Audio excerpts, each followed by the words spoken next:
Burası Şampiyonlar Ligi ise buranın şampiyonu da biziz anasını. Hadi.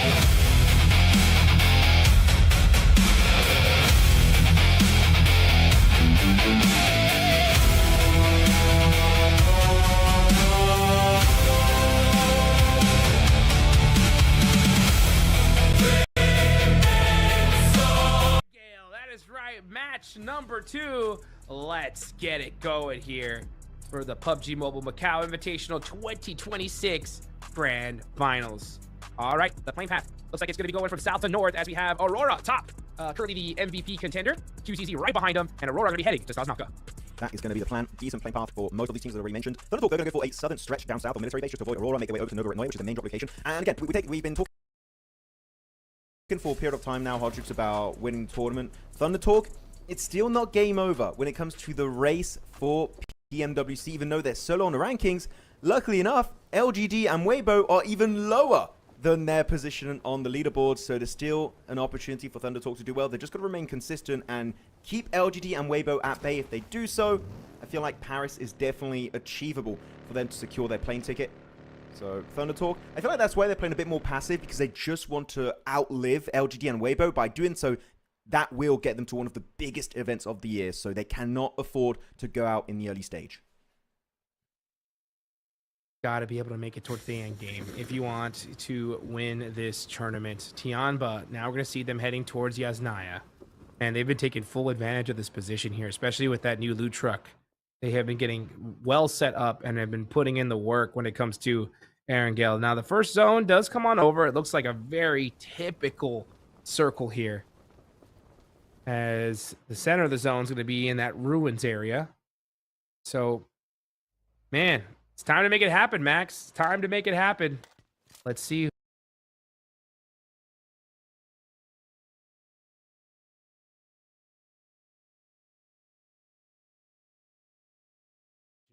Right, we got to talk about it. 46 points in 2 games is wild.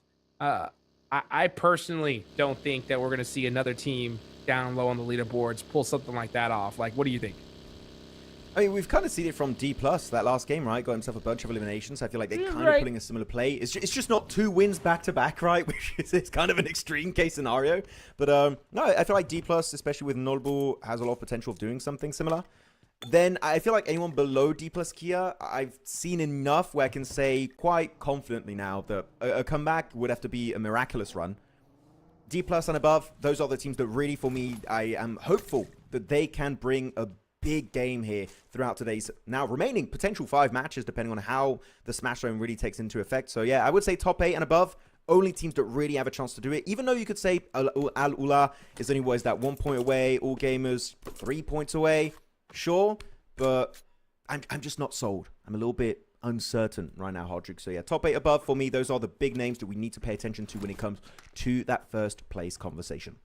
What do you agree? Absolutely. Oh, no, yeah, 100%. Yeah, it's obviously top 8. It's just always good to kind of keep those random thoughts in place here, because it's still early, right? I mean, it is match number 2. I think this game is going to pretty much end those conversations, like about us, even if I'm talking about mathematically possible, right? Because it is right now with 4 games left to go. If a team like Al-Ula wins it again with 20 points, but yeah, if they don't get it here, in my opinion, it's 100% done. Yeah, I mean, actually, we're looking at these positions on the rankings. Oh, no, gotta be careful there, KRX. You have a bit of an encounter with the RQ. It's not going to result in any shots being taken just yet. It's just Gemforce also proactively scouting ahead of this team, seeing where KRX are going, just so in Circle 2, they know where KRX could be located to avoid a potential crash by mistake. So that's some good information. But I'm actually wondering, because we see this circle, right?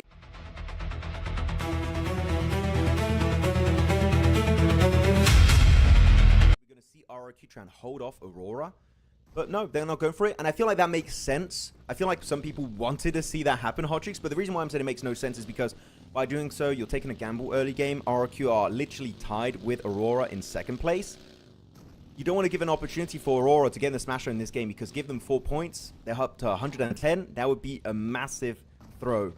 So in this particular situation, I think it's a good idea that RQ don't commit to the bridge camp.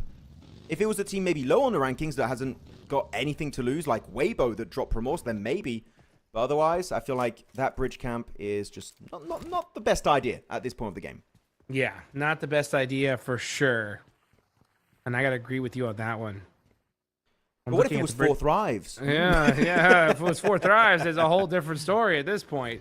Oh, I wonder wait, man, what do you think, Max? Just guessing. What do you think if 4 Thrives were here? Where would they be on the leaderboards? Bro, you want to get me in some drama right now? What are you doing? Yeah. Araki, by the way, looking for a bit of a push on Kerox. I would recommend to disengage. Just not worth it. Next. So to about 4 Chopsticks. Thrives. What are we talking? Well, I forgot what we said. No, okay. 4 Thrives. I feel like I was very scared on their day 2 of the finals, and because of that, I feel like they would be in this top 5 conversation, right? I feel like they would be top 5. Though when it comes to encountering the Smash ruling, it was looking very scary against Ulf in PMGO Season 1. They would be top 5 right now. There you go. That's my answer. Top 5. Would they actually win it, though? I don't know. And I would even go and say maybe not, because it is a bit of a longer finals, and I feel like they might actually lose out on a few nice games. So yeah, but top 5 right now. What would you say? I'd say first place. I think they're the best team in the world, right? They won the last game. They could win this one, right? But they're not here, so 0th place. That's what I say. 0th, unfortunately. With Weibo. Yeah, with Weibo. Oh man, you hate to see it. I can't believe Weibo. I did not expect that at all. I expected big things from them, but yeah, 16th place in the finals. Way too much red at the bottom of the leaderboards here, but with a crazy lobby like this, you never know what's going to happen. And I'm proud of the teams that we have on top here. I mean, we've seen some great, consistent gameplay from all of them. RRQ just came out of nowhere. And who knows who's going to win this next game. Influence Rage there in Pachinki, going to get that loot truck. They are all set up. Look at that. Level 3 out of their mind. Did they get 2 loot trucks? I felt because we were seeing some crates on the ground in front of the loot truck. I feel like they got 2 loot truck spawns. Which multiple loot trucks can spawn on the same pathway. I feel like they got 2. So they might have P90s and stuff. So they were just waiting for the second one to come through. So, and the loot must be kind of insane. I want to see the POV of all the players. Top 6, 6x scope on the Org, S12K, so Federal doesn't have it. It would be very unlucky you have 2 loot trucks and you don't get an airdrop weapon. That's a feels bad man moment. Yeah. Those loot trucks, man, they really just make things happen for your squad. I'm just looking at this migration on this map as teams are just starting to center up big time here. 64 teams remaining, and this is going to be very typical. When you're in the final day, everybody is just playing this so careful. That's why we're not even seeing a lot of shots on teams while they're rotating. Just everybody just trying to find their positioning in this next circle and getting ready for it.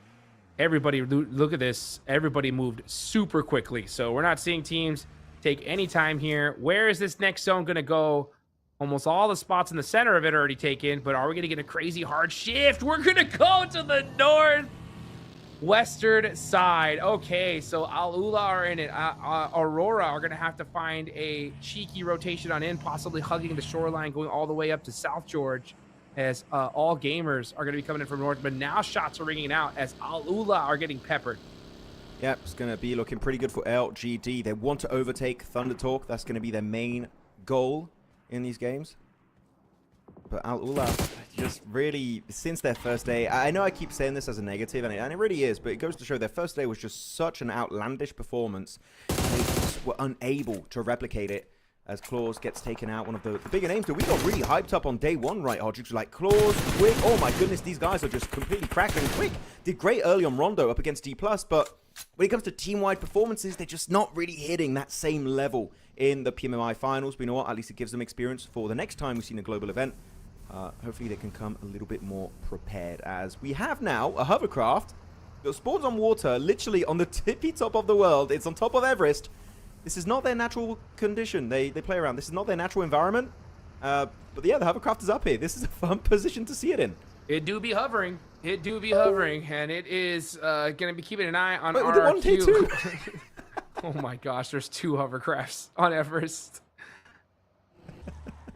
I mean, generally, if you're a team that's looking at Everest and you see the hovercraft, I beg you, just take one-tap shots and damage it and destroy it. The best way to get rid of a hovercraft is the moment you spot it, just spray it down. It doesn't matter if you're not going to get the elimination, just damage it as much as possible. And if they don't have the welding gun, that hovercraft is as good as gone in that game. So please eliminate it, because that hovercraft meta is very powerful in 2026. Yes, it is. Sook gonna get a knock there onto RRQ. All right, and he's gonna get Lapar. Actually, Al-Ula is gonna steal that. Okay, so RRQ down to 3 players. Nongshim Red Force are down to 3 as well. So 2 teams in the top 5 hunting down that smash point are gonna be wounded going into this one. There's Aurora. Yeah, okay, yeah. So they are gonna be able to get into this next zone, but they're gonna try to find their spot, and everything is pretty much taken at this point. It's a good play from RRQ, right? They see way beyond the mountain. You know what? Not really worth it. Let's quickly reposition. I don't see that hovercraft anymore. I don't know if it was abandoned on the mountainside. If they did do that, unfortunately, that's one hovercraft pretty much out of the entirety of this map from a wrangle. As Fury can see on the minimap doing a little bit of a leapfrog maneuver, trying to jump ahead of RRQ and even the entirety of Everest, though getting close to Ruins. There's going to be Influence Rage. And I also believe Nongshim Red Force. So they're just going to try and jump ahead. But the thing is, you've got to be careful. There's not many compounds nearby. So Furia, you've got to commit to a push here or retreat back to Silence and Chief as the circle about to shift. Is it going to be south or north of the river? It's going to be right on the river once again. LGD's compound in particular, Hodgix, is looking so powerful, meaning teams are very committed to going for the breach if they have to. This circle's so tough here. What is going on? Ayala doing a little bit of a backslide there with his vehicle. Mormon getting knocked there. We're starting to see the shots ring out. Yeah, Fury just trying to find a way to hold on, possibly this bridge side, but that's what everybody wants. Oh, there's like squads all over the place. Nongshim Red Force getting beat up. All gamers, what is happening? The chaos ringed out immediately with the zone shift. It makes sense, right? This is going to be a very valuable position. Always going to be the explosive bow used up. Are we going to see it pop up in the elimination feed very soon? Could be happening. Come on. Nongshim. Oh, this is not the way you want things to go down after such a strong last game here. The chicken dinner locked in almost on Rondo, and yet stolen away by RRQ. And now they go under the bridge and literally just hoping to survive. As one player, that is just not the best way to go, meaning this is going to be pretty much a non-game for them. 103, you needed, what is that, 13 points to get in the smash zone. Nongshim Red Force are just not going to make it happen this match. Yeah, it ain't happening, that's for sure. RRQ are down to 3. Got a little glimpse of the map feed there. They're all the way on the south side. Tianba are actually in a really damn good position here for the zone. And with on top of the leaderboards with 111 points, they are looking very, very set up. Aurora, man, just because of where they dropped, they had such a tough time getting in here, at least on time. And so they are down over by Ruins. They are still outside of the circle, but they have all 4 players up. All it takes is one good team fight to turn things in the green for them. But KRX battling it out there. Nice nade there from 33Z, throwing it down the mountain. Benny's going to try to get his revenge, and he almost does. 33Z getting peppered big time here. As QXZZ does get a knock there. Okay, so they should be able to get the reset.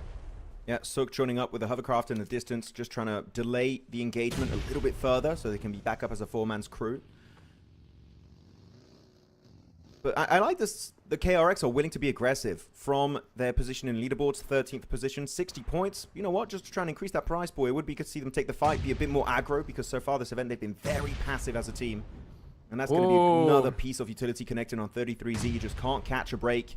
Toxie, ooh, I thought he was going to walk right in that Molotov there for a split second. The utility's looking pinpoint accurate from KRX. But Sook in a distant, sure, he's maybe not in CQC, but he's definitely got the ridgeline control, making sure they can't peek aggressively. But now they just flood over the rock side. Hoxie first of all, TRE, QXZ, Benny. Can they redeem it?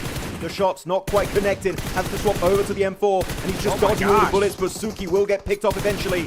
And Sook in the background, getting surrounded. And E-Arena here, Hodgix, going for a third party, but so are Aurora. Here comes Aurora. This is the perfect rotation for them. They found a way to get into a fight in this zone, and they are looking to third-party this and possibly get a ton of eliminations. Meanwhile, TRE getting down. KRX are out of there. Here comes Yol now, applying that pressure, gets the knock on the Joker. Yeah, you got 5 nades. The circle is favoring you. They have to cross you if they want to try and get to that play zone. So Aurora, don't overcommit. Don't over-peak it. Just play with your utility and you should be good. But you know what? Yeah, quick retreat, Aurora. They see the circle like, this is a little bit of a waste of time. Let's move back. Respectful play from Aurora against being so close to the smash zone. Got to be cautious as Top does get one tapped. Can they get him back up? They can, but that's going to delay their rotation so bad. It allows the Really? arena to fight them too. Ooh. Yeah, that was the rough knock right there. That literally just like slashed Aurora's plans. Viren just applying pressure. I'm surprised RRQ are paying so much attention to this. Like they need to focus on getting into zone. It's 5 seconds left on the clock. Let's see what they do. I mean, if they flushed out top, they might be like, oh, it's Aurora. Let's push it. Right, but, they only have 3 players, so maybe they'll want to play a little bit slower here to just make their way into the zone. E-Arena, good move. They see top struggling to get knocked and also get rezzed, so they're trying to go for swift exit. A quick Western rotate. I do enjoy it as top here with a Mini 14, just trying to get more damage to become your tournament MVP, but they just make it way too far out of range, so those taps are going to be really hard to connect as they make it over to the bridge, but so do Al-Ula. For that wide Western rotate, Aurora need to pivot now. Hot Jukes, most of the positions in the zone are taken up. Aurora has to go for a crash here to get a playable position. Yep, they're going to have to make a play. They're going to have to fight their way in, and that's honestly what they do best, but oh, the hardest thing about that is you got to be able to even get there. So let's see if they're able to make this rotation. They're going to be going down this bridge here. Doc going to stop, going to try to get some room for his team. I like that. So Doc is going to be that counter position, and the rest of the team driving on up here. Are they going to be able to make it to this hill? No, they're not. Refist popping out the vehicle. Oh, Schweppes, instant respect, not willing to compete against Aurora, but that's going to be Refus knocked out. In a very hard position to get the reset here because so many teams are just looking your direction and teams also going for a bit of a wide rotation. E-Arena, Hyunbin also there for Nocturne Red Force. No place is safe to the west. Sure, it's a decent mountain, but it's not in zone. They got about a minute to play here. Otherwise, they need to push up. So Aurora, you got to be quick, or you eliminate everyone, or you push in the zone. You just don't have many options here. You need to be quick about it. Hyunbin is right behind him. There's Nongshim Red Force. Oh, but he is going to go into the blue zone there. So Aurora doing a great job of leapfrogging. This is a very difficult game, but they are executing it the best they possibly can. Or pretty much anybody can right there. Having Doc on the back line, applying pressure. Oh, what'd you see? This is terrible. Look at that. Aurora almost out. RRQ down to single player. Nongshim Red Force just one player. The big teams at the very top that are looking to make their way into the Smash Zone, Hodrix, is just not panning out as Hyunbin gets top. What a play as a solo, dipping right into the water, hoping to dodge those incoming bullets. Zeol Doc, though, can they redeem as a duo as the Arena leapfrog their position? But again, many teams look in their direction. I feel like surviving here is going to be tough. Quick is going to be in that shed. It's not playable position. Where are they going to send it? Just trying to find a way into this next zone. They do end up in this next circle. The next one will pop right now as well. So let's see where they decide to go here. They're going to be passing up sitting, but it does look like they are able to make it to safety. For now, we'll see if that's going to be rewarded with Circle 5. Actually, goes hard to the western edge, so that shed of Quick was going to be in the zone.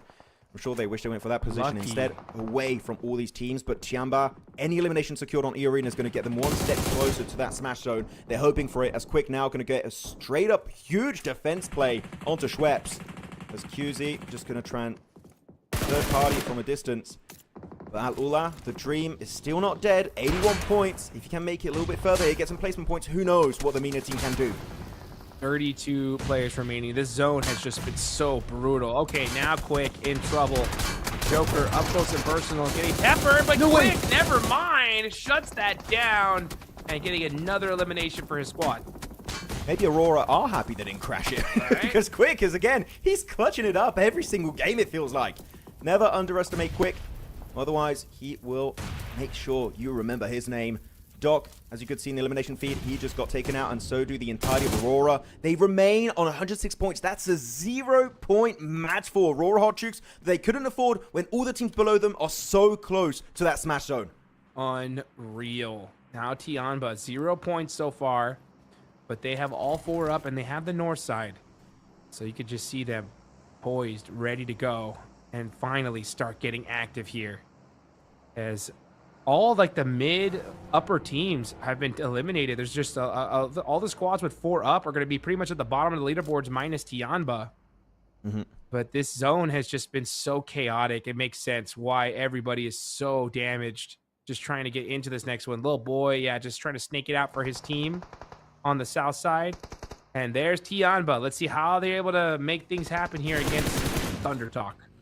Oh, did I see an MG3 there for Tiamba? I feel like I did. Oh my goodness. Of course, makes sense. They drop in Yasnaya Polyana. They get 1, maybe 2 loot trucks. meaning they could get some airdrop weapons. So that weapon could really make the difference here up against Thunder Talk. That not willing to take that smoke realistically. They got the vehicles here, thinking what their next move is going to be. They do have a few options, maybe crashing on the garage of S2G or even cube compound of LGD. But Tiamba also looking at the western side of the circle, really good off angle from Eagle, just getting a bit of insight, making sure they don't get surrounded by maybe all gamers or Fury as they cross the bridge side. So Tiamba, just again, their map awareness is just top tier, playing fully around their information. But here, as Thunder Talk get closer, maybe it would be a good time for Eagle to regroup to take this fight in a 4v3. So quiet right now. And that's because it's only stage 5, but this zone was so chaotic that we lost so many teams. So now everybody just waiting for this next circle. Nobody trying to get into a crazy engagement. They do not want to get third-partied. Lauren's in, gets taken out to the play zone there. And Influence Rage. Oh, yeah, getting beat up as they try to hit this shoreline. S2G doing a great job at gatekeeping them. This next zone is going to go ahead and pop, and it goes up to the north there. And little boy eliminated. That's Influence Rage out. Basically a non-game, also no placement points. But now we do get to top 8, meaning placement points will be going the way of all of these teams. And Tiamba, you know what? Because they get at least 1 placement point, that means they need at least 4 more total points that can get in eliminations. In placement points, it does not matter. And actually, when it comes to the center of the circle, Tiamba do have priority. It's going to be QZ that's holding a really solid rock here on the front line. The only real threat to their position would be Thunder Talk.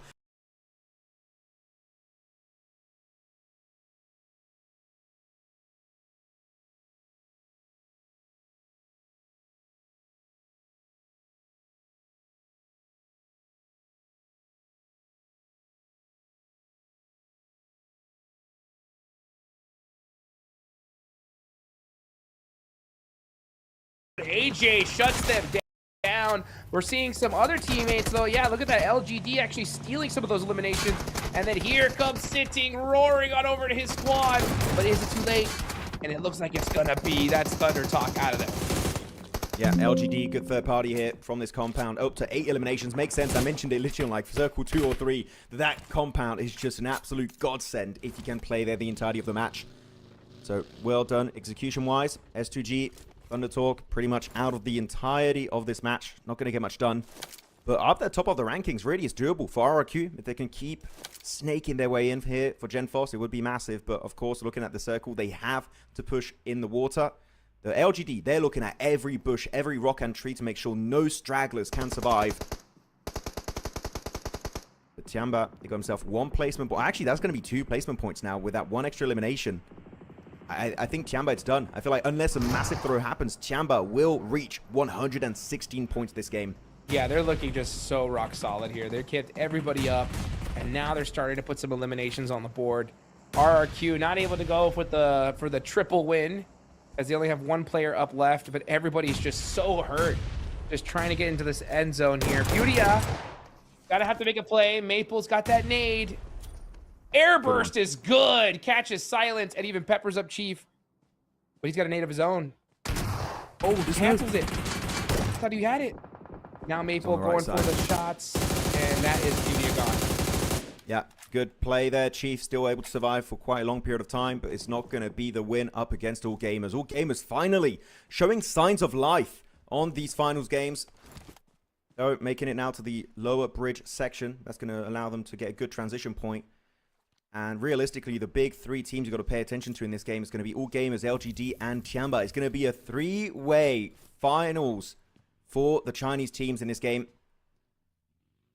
The circle, the next shift, you still got 2 more shifts here. Circle 7 and 8. As GenForce made it to the water, which I really did not expect, Hot Jukes. And this could actually allow them to push just ahead of Aurora. Pretty much already happened because he is making in top 4. They're going to get placement points. If he can actually get to top 2... whew, RQ could be really back in a position where they can take the trophy away from Aurora and Tiamba. GenForce, just a straight snake in the water. But yeah, good luck here now. The zone going up north. Tiamba looking ready for this one. This looks like a chicken dinner in the books here for the team on top of the leaderboards. This could be the game that secures their championship here. Let's see what they could do, as they are looking locked at this point to be able to at least reach into that smash zone. But even then, even if we don't see a smash finish, these points are so critical, as all the teams at the South are going to have to battle it out. Yeah, there's no way Tiamba loses this, right? I mean, normally, I said that about D plus Kia early on Rondo, and they lost it, so you really never know. It depends on who pulls the trigger first. But even if Tiamba don't get the win here, it's all about those points. If we don't get a smash at the end of the day, it's going to be down to natural points, as OG Esports would go here for PUBG Mobile, as all gamers going for a little bit of a wider location now on the road, trying to play this ridge, which really is not playable because LGD has a direct line of sight onto you. Yeah, of course, your car is going to get absolutely wrecked to smithereens. All gamers here, I feel like, kind of gave up on a potential win, because that position, completely unplayable, especially headed into Circle 8. And we hadn't talked about all gamers a lot. This could have been a good one for them here. If they win this one somehow, that'll actually put them, it should actually put them in a really good position to try to make it happen. But now with those nades, LGD pressuring them, it is not looking good. Unfortunately, it does make sense. LGD, they know your cars are in no working condition. They get nade range. Actually, a lot of those nades that's barely good. miss out on Flower. That's a good one. Is it going to get the double? It puts Flower and Maple extremely low. But look at Tiamba from a distance trying to get the nade. Can they steal it? They get one onto Flower H. It's down to Maple on all gamers. Can he get the reset on his teammate? I don't think so, as QZ just wants to become the MVP. The nade comes out. It's an air burst, but it does not connect. Just a little too overcooked, but it's LGD going to get the last of that one and put some points on the board. But Tiamba, oh wait, no, Tiamba got it? What's going on here? This is crazy. You got Tiamba with 113. Gen Foss peeking out, but just a little bit too late. The blue zone doing the damage. And now it's LGD versus Tiamba. It was like, it was a guy there and disappeared. I swear, guys, I didn't hallucinate. It was really a player out in the blue zone. The LGD, good spray, connected from Milu.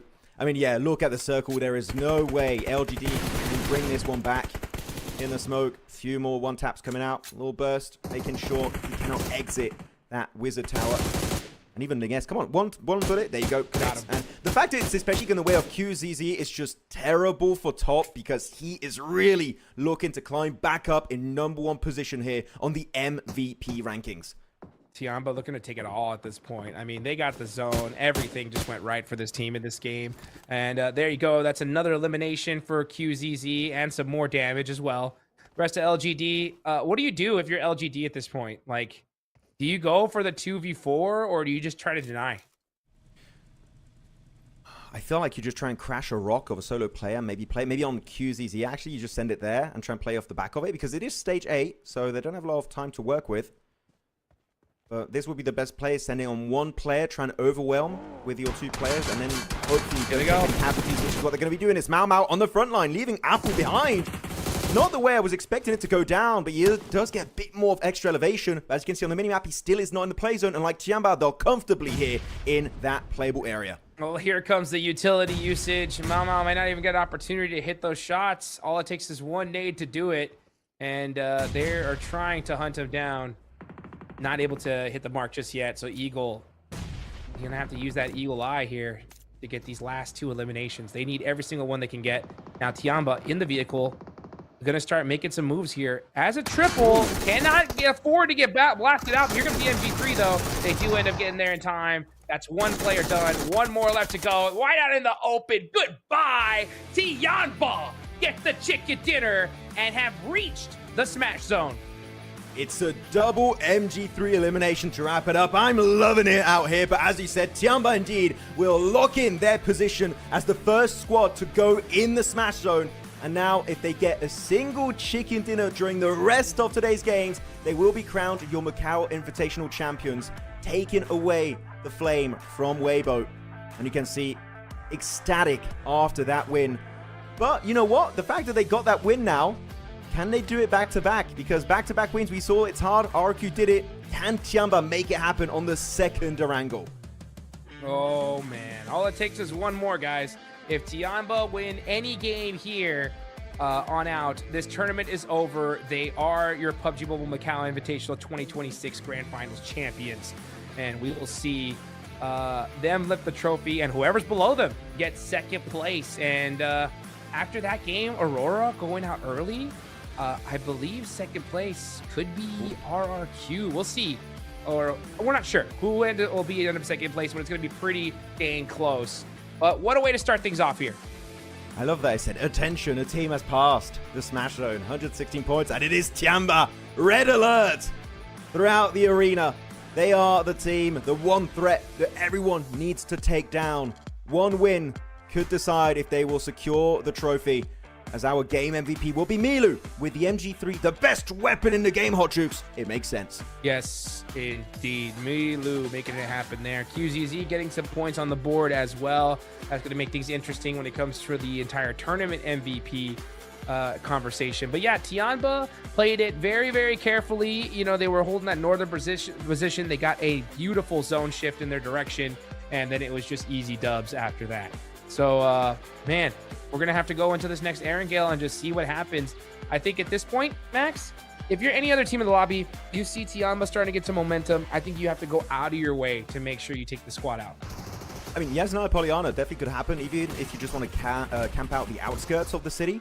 It's definitely a doable plan if you want to commit to it as you go through the highlights. But I'm going to say, even if Tiamba don't end up winning because of some mishaps in the next few games, for me, their PMWC slot is just locked in. There's too big of a gap between themselves and the other Chinese teams here. Again, they want to be in top 2, and I feel like after that win, especially, they're going to remain in top 2. But if I don't see them making it to PMWC, I would be genuinely surprised and also upset, because this is a team from China that I feel like could maybe win PMWC with the level of gameplay we've witnessed from these 4 players the entirety of PMMI. Right, you are here. As we look at Fudia getting taken out by All Gamers. All Gamers had a really big opportunity to put themselves in contention, and unfortunately just weren't able to make it happen. Great nade usage there from the side of LGD. LGD making a little bit of noise, but just a little bit too little, too late at this point in the stage. Look at QZZ. He was like, no, I need those points. No! I need to be top. Please, give me the points. I was really hungry for those extra eliminations. I definitely do get it because, yeah, of course you want to be MVP, right? You want to try and take that spot away from Federalis, from Bigatron as we look at this game. It's a low elimination game, right? But if you're Tiamba, you must feel so bad because if they got enough points in a previous rondo, this would be it. That would have been 2 games and game over. Tiamba would be your champions right now, but the rondo was just cut short for them and they couldn't reach 116. So you got to do it again. You got 1 chicken dinner. It's not going to be enough. You need to get a second one here out of these potential 6 games. Yep, that's what it's going to take here as we look at the match rankings here. LGD ending up on top, okay, with 17 points, 11 eliminations. Great game from them. But, oh, wow, look at that. Top 4, all China here in the final day. It's definitely not like that on the leaderboards. Yeah. Most of these guys are towards the bottom, except for LGD, of course. Tiamba, which is going to be the exception, getting 16 points. But All Gamers, Thunder Talk, and LGD make sense, especially for LGD playing their compound next to the bridge.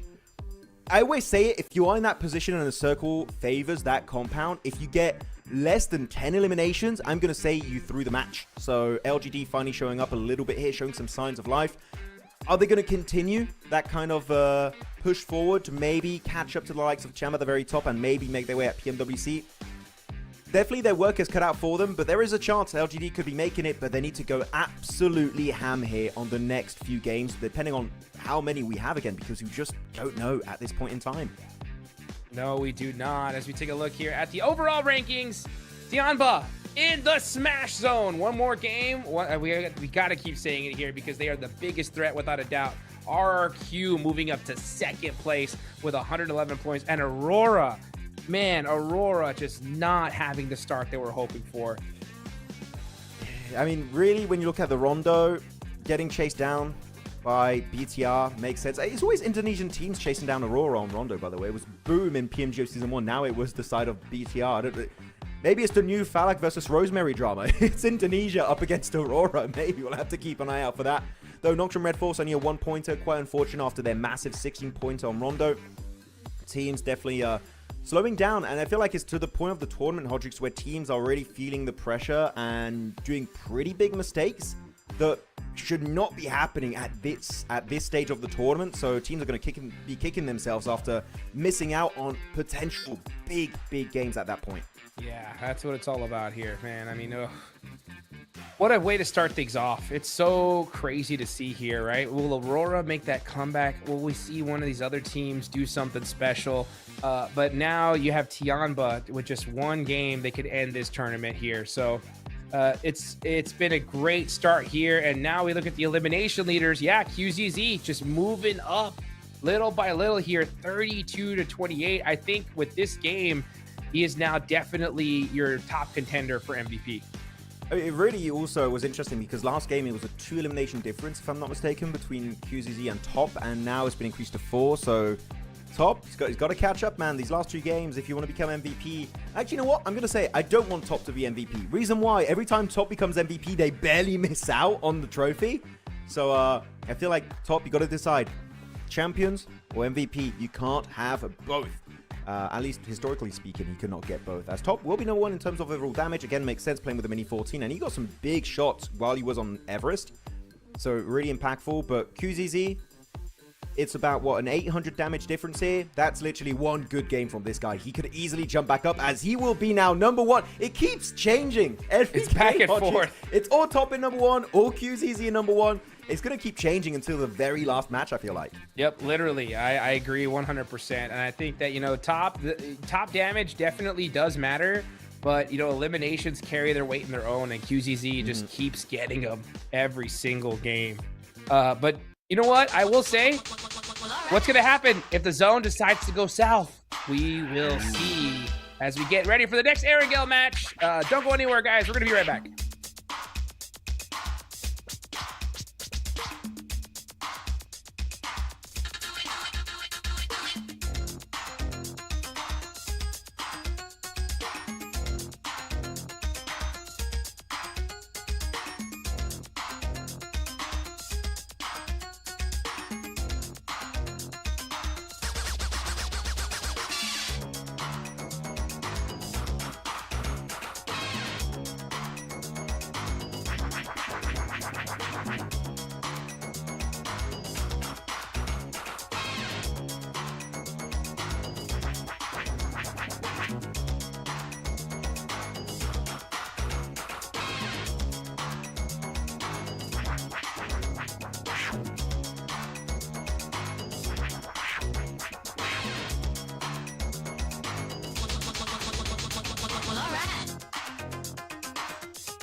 Yo.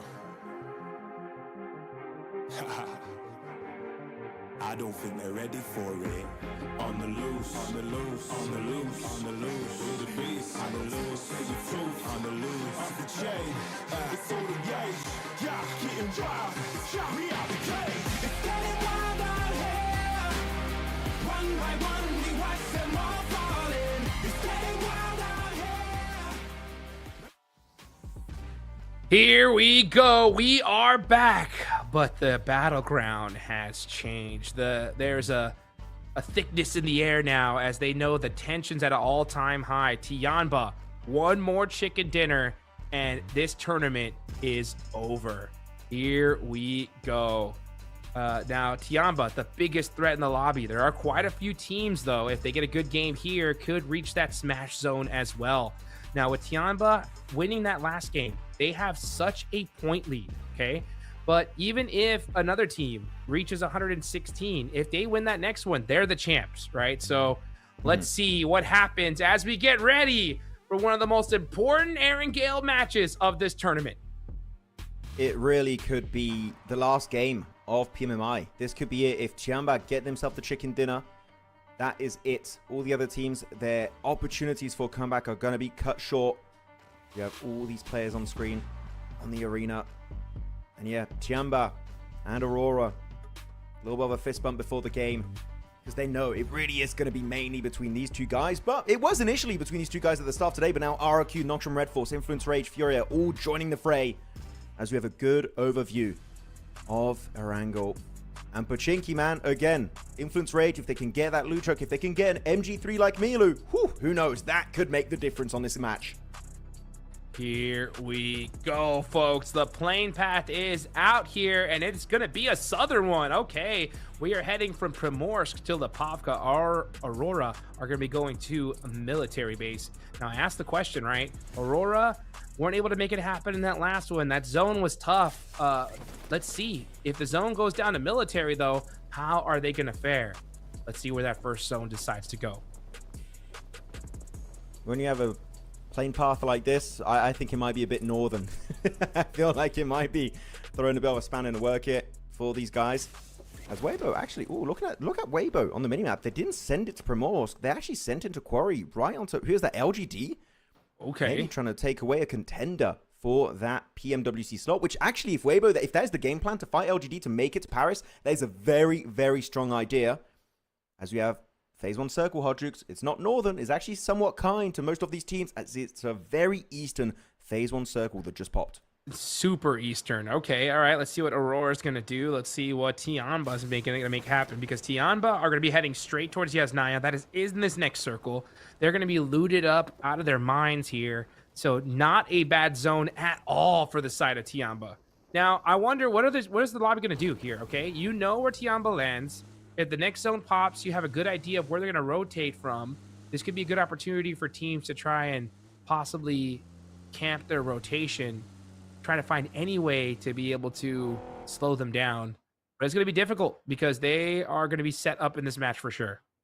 It is really tough right now to eliminate Tiamba, literally Phase 1. The reason why is you would have to go in Yasnaya Polyana, and just look at the mini. Oh, okay, as I say that, and we swap the POV to RQ. But if you saw there on the minimap, there's so many buildings, intricate little positions to play around in Yasnaya Polyana. If you chase them down in there, you're literally going to have no idea where Tiamba will set up. So I would say, as you said, right, maybe just camp out the exit, but chasing them in the city, not a good idea. So got to be very careful against the Tiamba Chinese threat. As over to Aurora's POV, just getting their car, looting up. And also, actually, one thing that's important to say, you do have a loot truck that does go around military base, but from what I've seen, Aurora don't really try and go for that, and I kind of wish they did, because like Influence Rage, like, oh yeah, all the all that loot for themselves. I feel like Aurora could do something pretty damn similar on Military Island. Yeah, they definitely could. They definitely could. Honestly, they could use any little tip and trick they had in the bag at this point, because they've had a 4-point game and a 0-point game to start things off, allowing RRQ to pass them up and allowing Tianba to create a very thick lead on them. So if it does end up coming down to points and there is no smash ruling, I mean, Tianba are doing great so far. They have one heck of a lead. Let's see where it all ends up, though. As right now, I'm going to be looking at where these players are. Arena, this is all the way in South George, so they had a big trip to go. They had 92 points. Typical Arena, really, right? They love their late blue zone rotates. They're trying to pull a 2 years ago kind of plan where you would camp out the blue in Sanok. Yeah, really, I'm not scared when we see Arena in the blue zone. It's been pretty typical, and they tend to always make it in the mid game, so don't worry too much. Trust in Arena, as Chamba did get himself that loot truck. I do not see an airdrop weapon in the arsenal of Chamba just yet, so maybe they got unlucky and did not get the MG3 this time, which I would say that weapon, that last game, was so impactful. They're really going to feel that kind of void without that particular weapon this time around. Yeah, fortunate there. Tianba, they're going to take full advantage. Milu not able to find anything in those crates. He is going to get moving. And let's see where the Tiamba decides to set up here. So yeah, they've already looted Yasnaya. They are set up. They are going to be moving into the next zone. Aurora are still in military base. It looks like they're going to decide to take the western bridge here, which is not a bad idea. RRQ, yeah, RRQ are starting to keep an eye out though. That could mean really tough things for Aurora. By the way, I feel like this tournament, I've been saying the C word, camping, a lot. I don't mean in a negative, just to be very clear. They're just holding position, right? Maybe I should stop saying that. Just like they're holding the position. Why not? I don't even care. Honestly, like if I was in this tournament, you got $400,000 on the line. You camp, do whatever you want, right? I mean, there's money on the line here, folks. You know what I'm saying? Like now, if this is just a regular match where you're just playing, you're camping, that's a whole different story. Here, you do anything you possibly can to win. Period. Okay. You know what? Don't camp. Giga camp then. Sure, screw it. Straight up, do whatever it takes. Camp, 4v1, 3v1. There is no honor here, right? I mean, this is where you do whatever it takes. Hot drop, whatever you can do to possibly win. Now, don't hot drop unless you're absolutely desperate. But yeah, I mean, there's money on the line here, folks. You can't not mess around. By the way, quick resolution to the quote-unquote hot drop we had between Weibo and LGD and Quarry. Weibo went for the quick southern rotate. I feel like they saw they couldn't catch any of the members of LGD off guard, so they went straight back into Primorsk to initiate their looting stage. So that's back to just typical gameplay from Weibo, which, well, their typical gameplay has not been great, right? 40 points so far throughout the tournament, 16th position. Really big upset compared to what we saw from these guys last year in Hong Kong. So that is quite upsetting to see. Out of all these teams, yeah, Tiamba, again, this is great for them because it was such a southern plane, Hot Jukes. They dropped Yasnaya Poliana. Really, there's no massive threat up north that's going to be coming to just go for the quick backstab onto them. So they know they can scout pretty proactively in front of them. They do have to be careful about one thing, though. I'm looking at the map. Bigatron did go for a big rotation up north in Severny. And they have two other players in Boatyard / Rozok. So sure, right now it's unlikely anyone's going to be behind you, but do be careful. Teams on this in this lobby are willing to go for these wide wraps. So if you are a little bit too comfortable in these zones, BTR might be there to put you to sleep. So got to keep your eyes open on those potential backstabs. Gotta keep an eye out. RQ finding the position here, second place. 5 points is all they need to reach the smash zone. So you can tell they're playing this very, very carefully here. Aurora now is starting to move into that play zone. Let's see what Aurora is going to do. As they made it into the main island. Now they are just carefully rotating on in. Do not want to lose anybody on rotation here. As majority of the team... Okay, yeah, there goes Aurora. They're picking up some more loot. That is still in the blue zone, but they got to be careful. Now they're coming in pretty late here. Doc going to be passing up KRX, and now Tiamba. Uh-oh, QZZ. I saw it. He's got the P90. Ooh, okay. Now that's going to be big, especially for him. Do you feel like they gave that weapon to him in particular because they want him to be MVP? I would instantly. I mean, P90, QZZ, hello, right here. Why not, dude? Dude's going for MVP. He's absolutely cracked out of his mind when it comes to gun skill. You got to give your MVPs every advantage possible. Look at that split from Aurora. I actually don't hate it because if it was a southern shift, they had an easy rotation down there. But it's a northern shift that are going to go straight onto Doc and Reefus, maybe sending it straight to Alamo, which we know was a very big point of conversation yesterday on that D plus Kia win. Lucky. But no, got to be careful. Shift. Yeah, lucky. For who? For Aurora. For who are we talking? For Aurora. I don't think it was a lucky shift. I feel like they made their luck because of that 2-2 split. It was possible because of that initial macro decision. So I would say that's not lucky. That's just strong macro decision. But then now the fight is happening. It's Al Ula straight onto Chamba. If they go out here, the smash will not be happening, Hot Jukes. No, it won't. But this is also going to let the whole lobby know what's going on here. So I wonder if other teams are going to be heading in this direction. As QZZ, he's got that P90 looking for some action. It is Milu, though, to get the first blood. Now popping some shots over towards D+, applying pressure to them. QZZ getting those eliminations and more damage as well, even on the finishes. And that is 3 eliminations for Tiamba. They have now reached 130 points. I love it how QZZ, they're actively fighting Alula, and he's like, oh, D+, yeah, sure, screw you. Damage. Starts spraying it down onto them. He's like, I'm never ending. The fight continues. When I say it, when it stops, then it might stop. So really good sprays here coming out from QZZ. Though you can see in the elimination feed, Nongshim Red Force, XUI taken out of the game entirely. Bad match for this team that had a really good comeback initially on Rondo. Not quite able to deliver on the first angle. And here, it is not the start they were hoping for. As Aurora do indeed, as I thought, get Alamo thanks to that initial 2-2 split rotation on the western edge. Yeah. And it's a strong spot. It's really hard to breach because it's very open all around it. So if a team decides to commit to this breach, you'll see them from a mile away. And if the sprays are accurate, maybe that could get them up there and finally secure the 10 points they need. But the thing is, even if they make it up there, they're just scared that Tiamba could get something done. They saw Tiamba, right, maybe in the elimination feed, like, ooh, they're getting a few points here. It's getting a bit risky here if you want to win it out. So Aurora need to be very cautious about what their next move will be on the battlegrounds. They do have Alamo. Alamo, like you mentioned, strong position. The only weak to that hill right behind it, but there's nobody even near them right now, so they don't even got to worry about that. Meanwhile, I'm looking at this position here. We have one team out already, so Alula are completely thirsted. That's going to open up the door, at least for one more position to be available in these final circles. But it is stage 2, so it's still very, very early here. Look at Tiamba. They're actively scouting outside of their compound, which is good because their previous hungry. compound, it doesn't offer many lines of sight on the southern side in particular. It gives you a lot of info on the west and northern teams, but down south, you're kind of limited on info. And that's where Alula decided to breach from.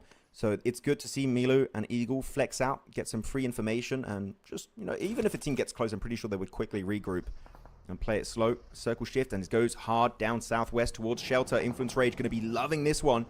But so will Furia, as they do have Museum in play in that split. Might want to try and regroup, but a team that is also comfortably in that zone is going to be Aurora, just driving around, trying to get some insight, maybe looking for a few free eliminations. But All Gamer and Tiamba now sending it towards that play zone. Oh!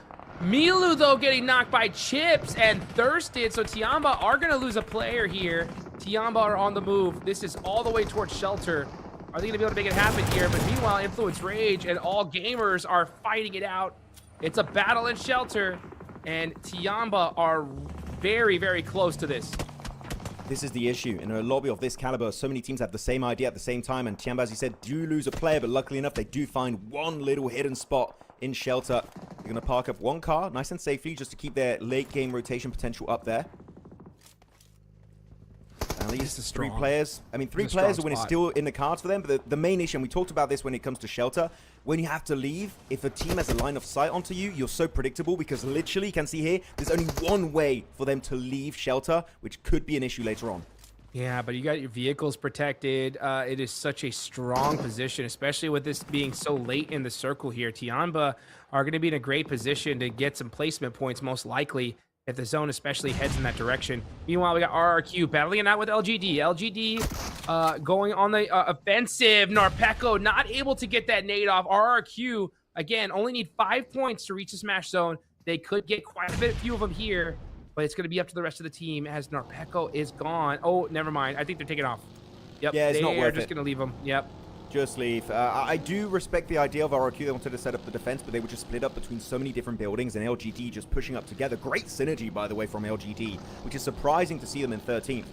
But that is exactly how you get rid of that solo player on the Pecco. And now they see RRQ just quickly shift away from the compound. You know what? It's free real estate. They just set up shop here as a 4-man. RRQ going to go for the insanely OP dip instead. Godly position. The main threat is going to be those northern teams. But you know what? With the vehicles in a decent angle here, it could keep them safe for the time being. And they just need a few more points, right? 5 points and RRQ are up to 116. They will be joining Tiamba in the smash zone. They need to get these points right here, right now, if they want to have a chance to be crowned your champions. Yes, Aurora end up getting 1 elimination. So now they are slowly putting some points on the board. There's Doc with 1. And they need a few more in order to reach that smash zone as well. Nongshim Red Force down to 3, Influence Rage down to 2, and Furia. Will this be the game for Furia to finally roar back? Let's see. As Jimmy from Thunder Talk gets knocked. And Let's see if his team is going to be able to pick it back up. Where's his next zone going to go, though? That's the question. Is it going to be a shelter circle? It just might be. We see on the No, main it's map not. here, it is going to be going down south on the roadside, west of shelter. So all these teams in shelter, really, you got to start thinking about how you're going to do that exit outside of shelter, which is going to be incredibly tricky. Learn the talk. Jing also going to be flushed out of the match. Influence Rage over there, S2G, Tiamba, and All Gamers all kind of locked in here. But Tiamba aching down below, and I feel like that's a good idea from Tiamba, which is even if QZZ and Eagle get eliminated, they got one player just hiding to get maybe a few salvage points. I don't hate it. I feel like it's a good idea to make sure you at least get some points out of this match. That's why Shelter's so strong. Like, if the zone ended up in this direction, they would have been just so super set up. And even though it didn't, they're still in this next circle. So they have 2 vehicles completely protected. They're using this UAS that's blown up as extra coverage, so QZZ can try and hunt down some extra damage. And yeah, still a ton of ammunition. Tiamba's looking very, very good here. You know, It's not blown as up far yet, as by the way. So I would even recommend blow it up yourself. Maybe pop the wheels and just get rid of it. But unless they want to actually allow their cars to move out later on, so they might actually need to move it a little bit if they want to go for that later rotation. Though E-Arena, always so willing to commit to fights. They've got 95 points. Could be making a bit of a jump in top 5. And Zyol, good respectful play, not willing to commit to it. But E-Arena, they want to chase it down. They love going for these engages. They're one of the most aggressive teams in this lobby, Hot Jukes. And doesn't matter who it is. Aurora, RQ, Tiamba, doesn't matter. They will push you if they have the advantage. Hey, great driving, though, on the side of Aurora to be able to get out of there safely. And now Refis is going to be putting some shots onto Joker and just making things more difficult for E-Arena, as the rest of Aurora are going to be trying to join their squad, and they should be able to get there safely. Man, Joel, he was zigging and zagging to get to safety, and he was able to. Fortunate enough for him. But you have Doc there on the other side, just keeping a nice little off angle to try and apply pressure against E-Arena so they don't make the push up onto that building. And Schweppes down to 1 HP is going to be able to get to safety for now. I would say be careful though, because LGD's just behind Aurora. They're so split. I'm not going to lie, not a big fan. I would like to see a little bit of a tighter split. Even just a 2-2 would make me a little bit more hopeful. Uh-oh. As Doc is pushing forward. No docketing, please. Is this vehicle now going up in smokes? Maybe flames very soon. But your main threat here, if you're Aurora, is going to be E-Arena. Got to be careful with potential LGD third party. That could be also a bit of an issue. Here they come. How is Aurora going to be able to defend this here?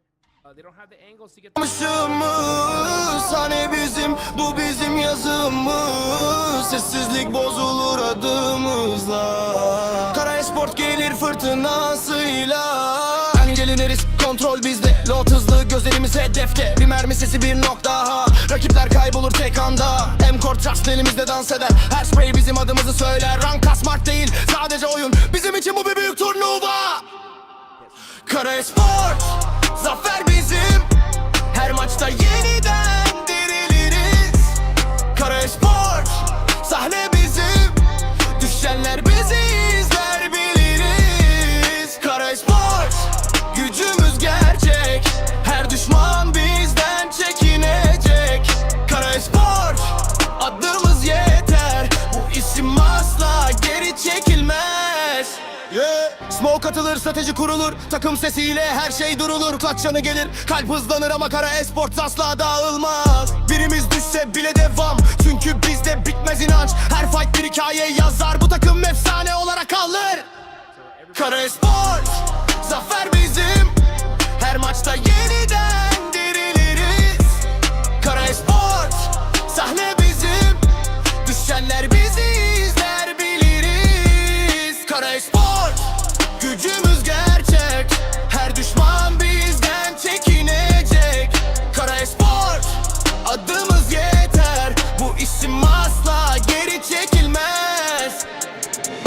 İleri geri yok bu oyunda. Korku yok sadece bu noktada. Headshot gelir aniden. Kara Esport sahneyde. İleri geri yok bu oyunda. Korku yok, son kalan biz oluruz. Zafer bizim olur, oluruz. Son çember daralır, sessizlik, rakip saklanır ama biz hazır. Eagle Eye görür her köşeyi. Kara Esports bitirir her maçı. Yine Queen açılır sonunda. Biz yazarız tarihi burada. Her maç bir efsane gibi. Kara Espor sadıcı bir diri. Bu sadece oyun değil, bir kimlik. Kara Espor sonsuz birlik. Sahne kapanır ama biz kalırız. Çünkü biz efsane yazarız. Kara Espor. Kara Espor. Kara Espor. Kara Espor. Kara Espor. They can make their way to the other exit of Shelter, so they could actually get something out of this match. Don't count Tiamba out just yet. There's still an opportunity at redemption.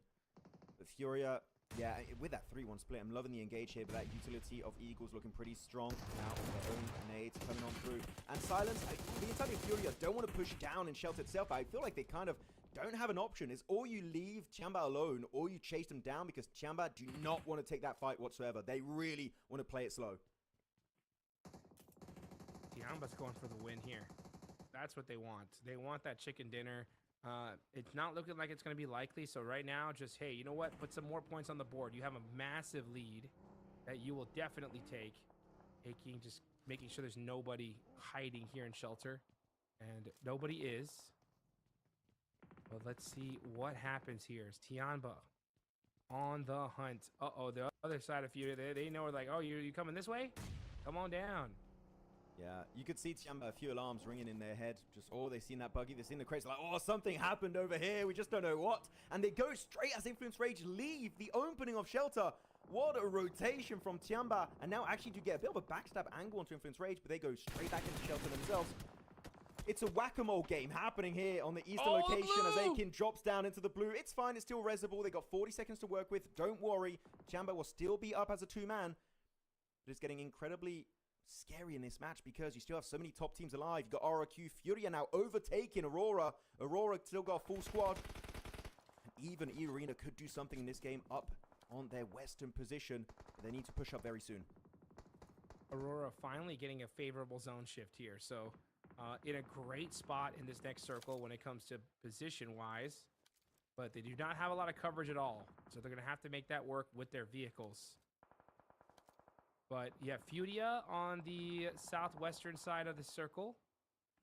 They're a big threat as well. But Tiamba are going to have the points here. Weibo making the rotation. Aurora trying to get some eliminations. Oh, Weibo pushing on RRQ. RRQ need to defend this. Fearing gets knocked. Where's the rest of the team? Genfoss gets one. That was so quick. What?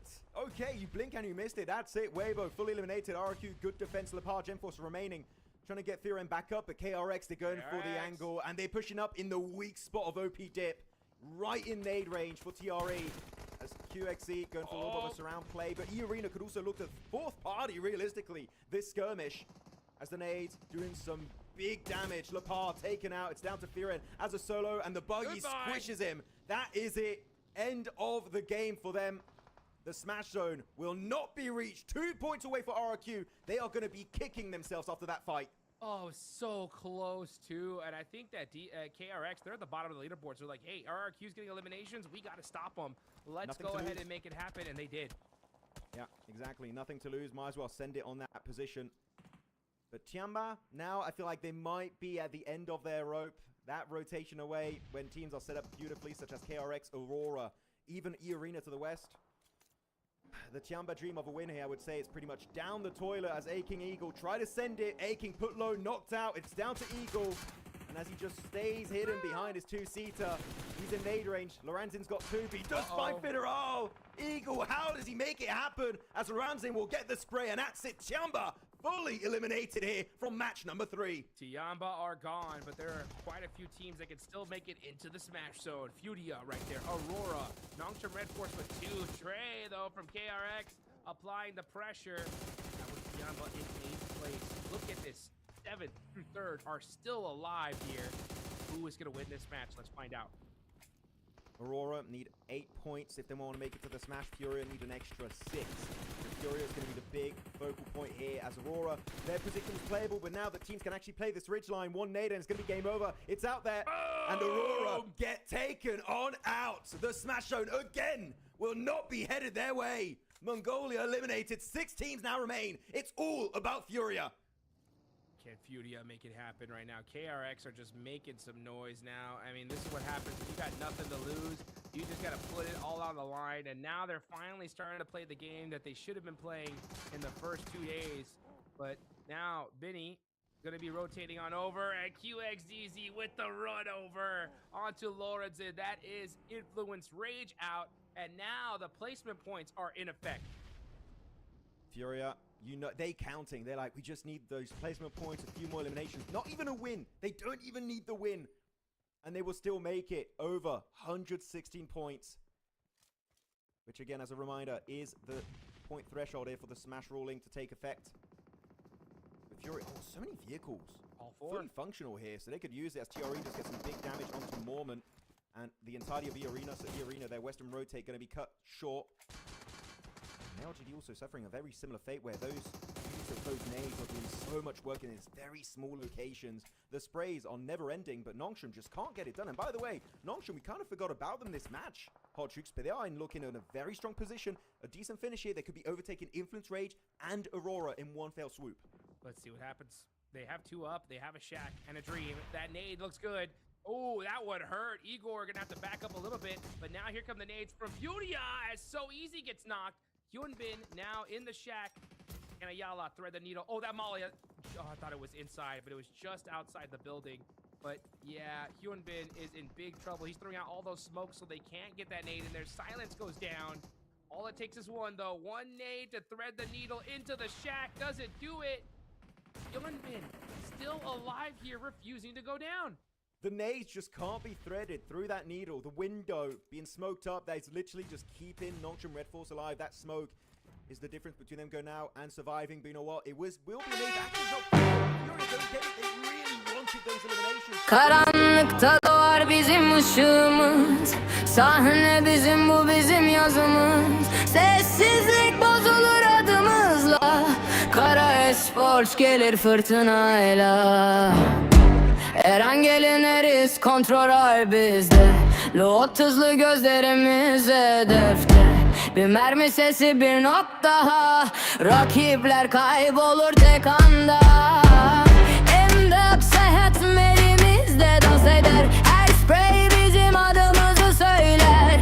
Rank kasmak değil yolumuz başka. Bu bir büyük turnuva, kalbimiz sahada. Kara espor, zafer bizim, ver başta yeniden diriliriz. Kara espor, sahne bizim, düşenler bizi izler biliriz. Kara espor, gücümüz gerçek, ter düşman bizden tikinecek. Kara espor, adımız yeter, bu isim asla geri çekilmez. Smoke atılır, strateji kurulur. Takım sesiyle her şey durulur. Klaçanı gelir, kalp hızlanır ama Kara Esports asla dağılmaz. Birimiz düşse bile devam, çünkü bizde bitmez inanç. Her fight bir hikaye yazar, bu takım efsane olarak kalır. Kara Esports, zafer bizim, her maçta yeniden veririz.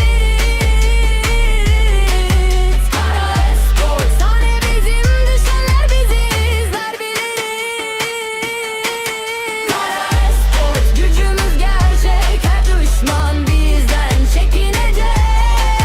Kara Esports, adımız yeter, bu isim asla gülmez. And now with Lee. İleri geri yok bu oyunda. Korku yok, biz buradayız. Tek hamlede değişir dünya. Son kalan biz oluruz. Headshot gelir aniden. Sahne bize döner hemen. Son cember olur. Ama biz tamamlarız. Son çember alır, sessizlik ağır. Rakip saklanır ama biz hazır. Kartal gözümü For Furia. Are you kidding me? And then, not to mention KRX busting down the 30 bomb. Where did they come from? I mean, they were all the way at the at the bottom of the leaderboards, and with this game, I mean, man, they've got to be so pumped. Really loving what we saw from KRX. Genuinely, I see a game like this, Hot Troops, and like, where was KRX until now? Were they sleeping? This was one of the best games, literally, of the entire tournament. That is what we just witnessed from this South Korean squad. If they can maintain it, who knows? If they can pull an RRQ, there is some hope for this team. But Furia looking a bit confused. Unless our math is completely wrong, Hot Jukes, but I do believe that will be enough because they got that one extra survival point by making it from 3rd place to 2nd. I think they're in. They should be, but they're looking a bit sad. Weirdly enough. Maybe you did, maybe you didn't. I don't know. Well, they're gonna find out. That's for sure. Oh man, Igor, keep that elbow safe, brother. You know what I'm saying? You gotta make sure, that you are making it happen. There's the coach, Coach Knight, a legend in the biz. It's just you can see the round of applause there. He's like, you guys did it, able to hold down Igor, making it happen, and now you can see it here, folks. Another team actually, never mind. It's KRX winning the game. Good job. Yeah, I mean, we have to talk about... Okay.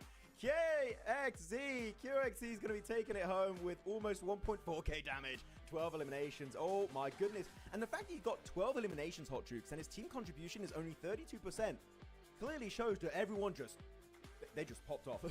Crazy, dude. Loving it. KRX going absolutely crazy, as you say, Hot Jukes. Really happy with their performance. And just before this game, I want to check it out. Just before this match, KRX were actually standing...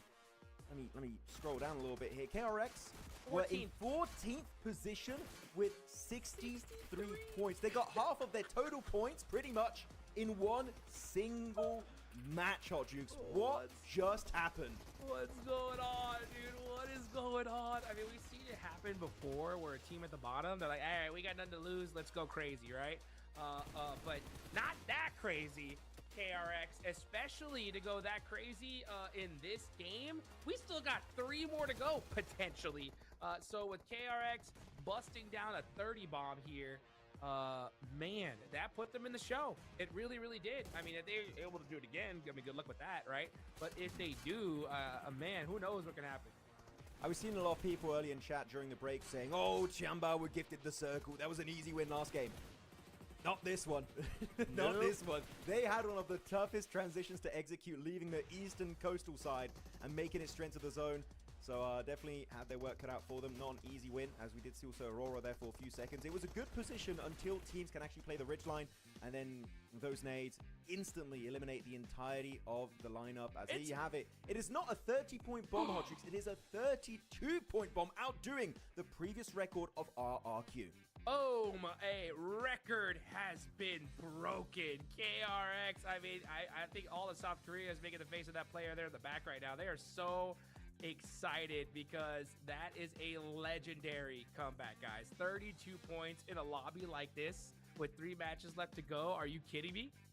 Look at the pose in the middle there, too. Ready to drop a gun pistol right now. He's making his way up. 32 points here for KRX, and then second place, still a massive gap between the top 2 teams in terms of overall points. But Furia getting themselves a total of 14, and with those 8 eliminations, it was not just they needed to survive and get a few more points right. They were closing that gap pretty much the entirety of this match. It was down to getting that top 2, and Higor, maybe not MVP in terms of overall damage because, well, duh, that would be KRX this game with the insane bomb they just dropped.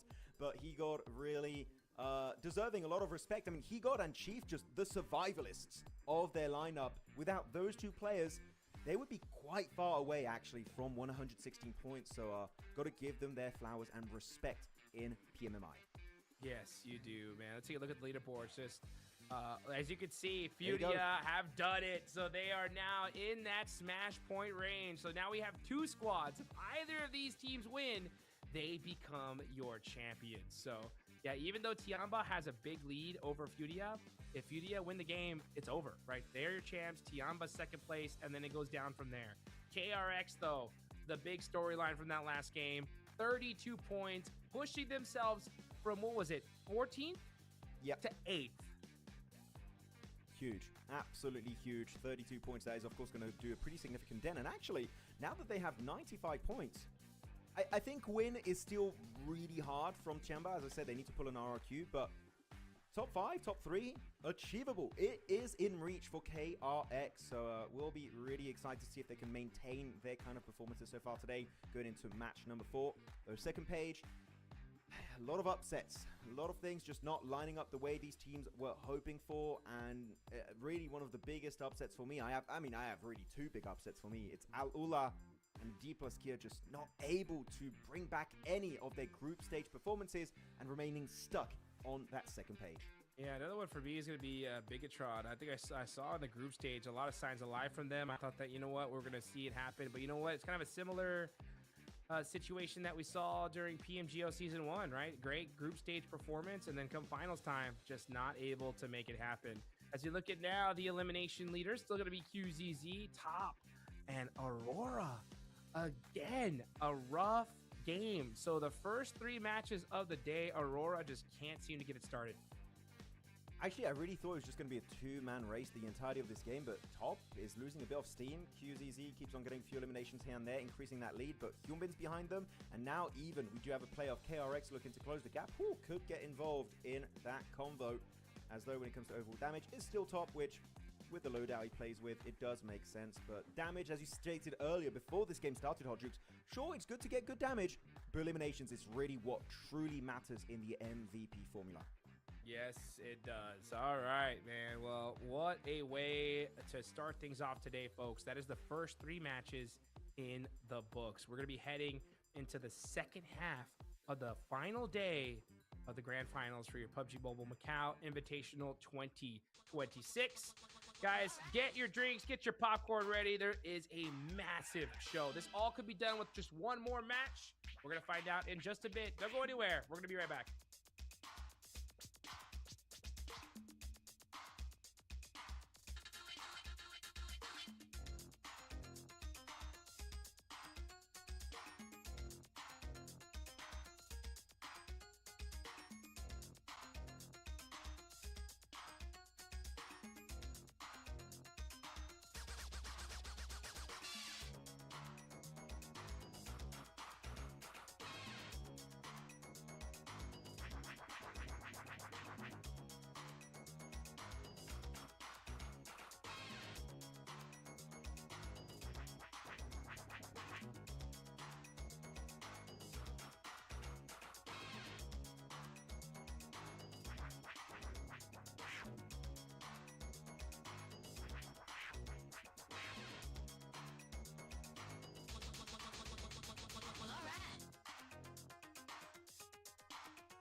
Yo. I don't think they're ready for it. On the loose, on the loose, on the loose, on the loose. With the beast, on the loose, say the truth, on the loose. Off the chain, it's all the gauge. Yeah, getting wild, shot me out the cage. It's getting wild out here. One by one, we watch them all falling. It's getting wild out here. But I'ma be the last one standing. You can't stop what's begun. You can't stop a revolution. Come in, come in. It's getting wild out here.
anything you could do. I'm feeling brand new, and even when I'm down, I'm still cool. There's no way I can lose. I feel invincible, that's just what I choose. Yeah, feeling good's the choice. Now scream it out with your voice. Yeah, my time is arrived, cause I'm feeling so alive.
Welcome back, everybody, to the PUBG Mobile Macau Invitational 2026 Grand Finals. Here we go. Second half of the last day. We have two teams in that smash zone.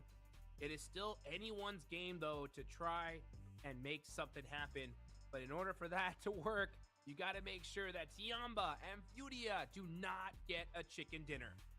We saw, right, Tiamba, Furia, they keep consistently getting to the late game, Hot Jukes, which means that the odds of a chicken dinner happening just doubled, because now it's just not one team that you got to be careful of. It's two squads that could be the ones to lock down the Macau Invitational Trophy and Championship in one fell swoop. You can see, oh, okay, one player smiling. Okay, it was like, okay, there's a lot of tension here in the arena, but no, some players can still smile a little bit here. But RRQ, oh man, they must be feeling so bad after that last game, Hot Jukes. 2 points away from 116. It could be 3 teams in the Smash Zone right now, but they just barely missed out after what generally was an amazing push up from PMMI. They deserve it, but RRQ, they just got that stun.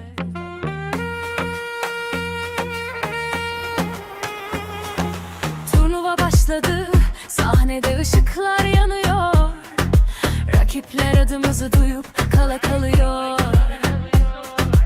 Aylarca bu anı bekledik, her saniye antrenman yaptık. Zayıflığı fırlatıp attık, bu yolda çok emek harcadık. Şimdi intikam vakti, kupla bize bakacak. Kara fırtınası bu turnuvayı yakıp yıkacak.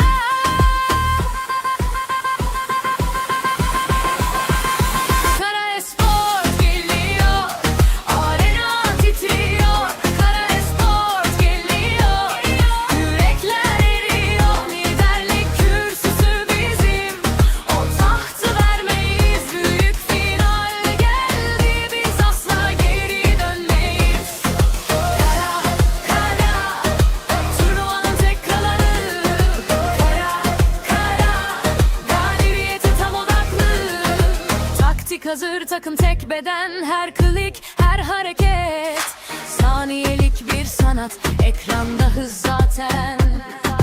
Rakip ne olduğunun farkında değil biz hücum edince. Herkes karşımızda eğilir, burası profesyonel sahne. Burası büyüklerin yeri, kara adımlıyor. Yok bu yolun gerisi, gözler üstümüzde. Puanlar yazılıyor, zirveye adım adım. Her turnuva bir destan, her oyunda var adım. Son saniye son round, herkes nefesini tutsun. Bu büyük finalde herkes gücümüzü görsün.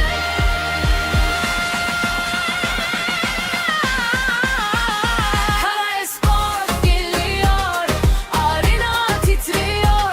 Kara Esport geliyor, yürekler eriyor. Liderlik kürsüsü bizim, o tahtı vermeyiz. Büyük final geldi, biz asla geri dönmeyiz. Kara, kara, turnuvanın tek kralı. Kara, kara, galibiyete tam odaklı. Kara, kara, turnuvanın tek kralı. Kara, kara, galibiyete tam odaklı. Kaldırın kupayı, turnuvanın şampiyonu Kara Esport.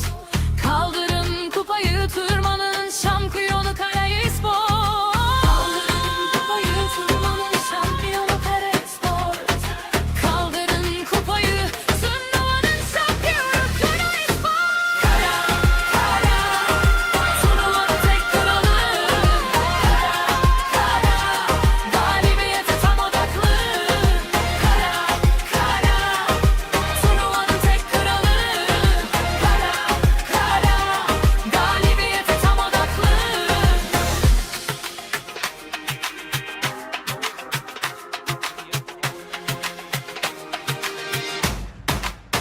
But here it is, Aaron Gale. Last time we're gonna see it here, Maxman. And players are already hopping out the plane. Ooh, and we got a northern plane path. So Aurora are gonna be heading Oh, to their no. second legendary drop of Severny. But LGD used to go there also sometimes, so it seems like we're going to have an Aurora hot drop. Oh, this is bad. This is really bad for actually the two teams, but especially for Aurora. But they're very stubborn. That is the big issue about this team, Hot Chooks. So even losing a single player would really hinder their opportunity to make it up there. If they're going to win it, it needs to be flawless. So looking at the other teams, RQ, very safe in Zaki. But yeah, as you can see on the left side of your screen, the hot drop is committed to... I did not expect it, and it's a military island, Aurora. Oh, okay, that feels bad for them. I feel genuinely bad. My heart aches for Mongolia. Oh man, I mean, worst case scenario, but let's see what Aurora could do. Can they make something happen? They got the gun skill, that's for sure, but they're gonna have to put it to work. Here comes Yol. He's got the over-under shotgun, looking for some angles. Not able to find something just yet, so Aurora backing off. Honestly, when you see a zone like this, it's time to move back, but Reefus opens it up as he gets the thirst onto Mau Mau. Huge elimination for Aurora. Yeah, massive. Now they're going to be tied up with Nongtrim Red Force. They need 6 more eliminations. If they get 3 more, they're already pretty much halfway there for what they had to achieve this game. And Mau Mau is a very important player to take down. Reason why, he's always the off-angle player trying to surprise you and take you down really quickly. So the fact that Mau Mau, out of all the other players of LGD, gets eliminated, that is a huge advantage secured by Aurora. But now they've got no threat behind them, meaning they're just going to be pushing building by building. The only issue for Aurora is, and we see it happen quite a bit, Hodgix, in the past, they push one by one, and that happens for Zyol. He's knocked. The flush has yet to happen. It might still not be over, but these solo pushes, it's really what's hindering their chances. Nice nade there from top, putting some damage on Afu. Doc trying to get there. They're starting to throw some smokes out. They want to get their whole entire team up. Reefus is isolated, though. And Doc getting peppered. That is going to make things very, very tough on the side of Aurora. They're going to have to make something happen, though. Can they keep their whole team alive? That's going to be the question. Right now, it's not looking too good.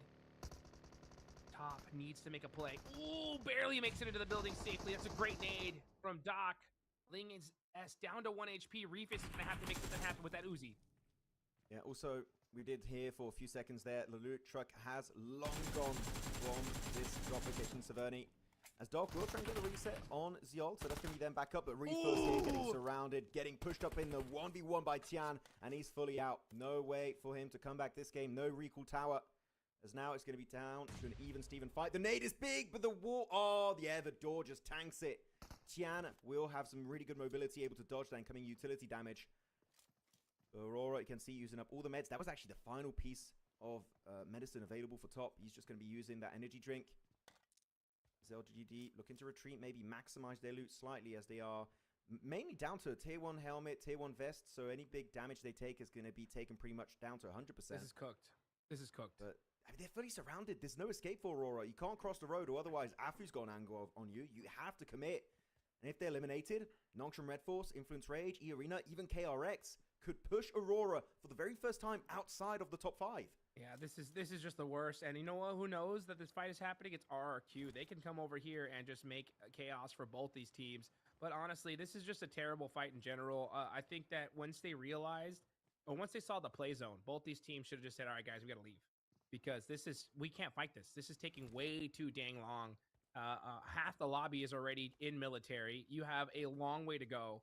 And for LGD, it's a dumb fight in general, considering that if you want to make a chance of trying to make it in the top, you need a 20, 30-point game. And this is not how you're going to get it, right? In general. I mean, they're trying. I don't think it's that bad of an idea for LGD. Really. I think it's terrible. I personally. Okay. We disagree. What do you think, though? Why? I feel like, I mean, they just want to commit to it. They've already played in Severny in the past, and I feel like only big games can put LGD back in a race. And by doing a hot drop here, I feel like that is one of the opportunities you can actually start to do a push towards the middle portion of the leaderboard. So I feel it's not a team that I'm like, I instantly hate it. I'm like, if they want to commit to it, fair enough. But actually, one thing that's very important, LGD, they have so many more buildings they can loot up. So they're coming back. They're pretty much all full HP, which is not the case for Aurora. Xiol down to about 50% top. He's still not up to 100% HP, and Doc just instantly left the vicinity. It's going to be turned basically into a 3v2. Xiol's got himself a great back angle with the JS9, swapping on over to the pump, jumping out of that window to avoid them the grenade damage as Top gets fully overwhelmed, but Xiol redeems it onto Ling S. But Top, unfortunately for him, that's him, the MVP contender, fully eliminated. It's down to Afu and Tian to shut down Aurora. But RRQ in the distance, you talked about it, Hot Jukes. They could be looking for that third party to get the 2 points to enter the smash zone. And let's see if they're going to be able to do it. Xiol gets Afu, gets the better of him, and gets return shot on Tian. Going to get the thirst, but now it comes down to 1v1. It's Doc. Jumps out the window, gets the elimination, and that is LGD gone. Aurora putting some points on the board. 3 points away from the smash zone, but Narpeko is there, ready to try and shut down Doc and the dreams of Aurora. I was so scared for Doc because he did the leap animation through the window. I was like, okay, he's dead. But no, he still wins it. Great moves from him, but now he was able to get a few bandages, but still not enough. He's solo HP, getting surrounded by the entirety of the Indonesian squad. He would need 3 eliminations solo here, which is he's not even getting remotely close to that. That's it. Aurora stuck on 113 points.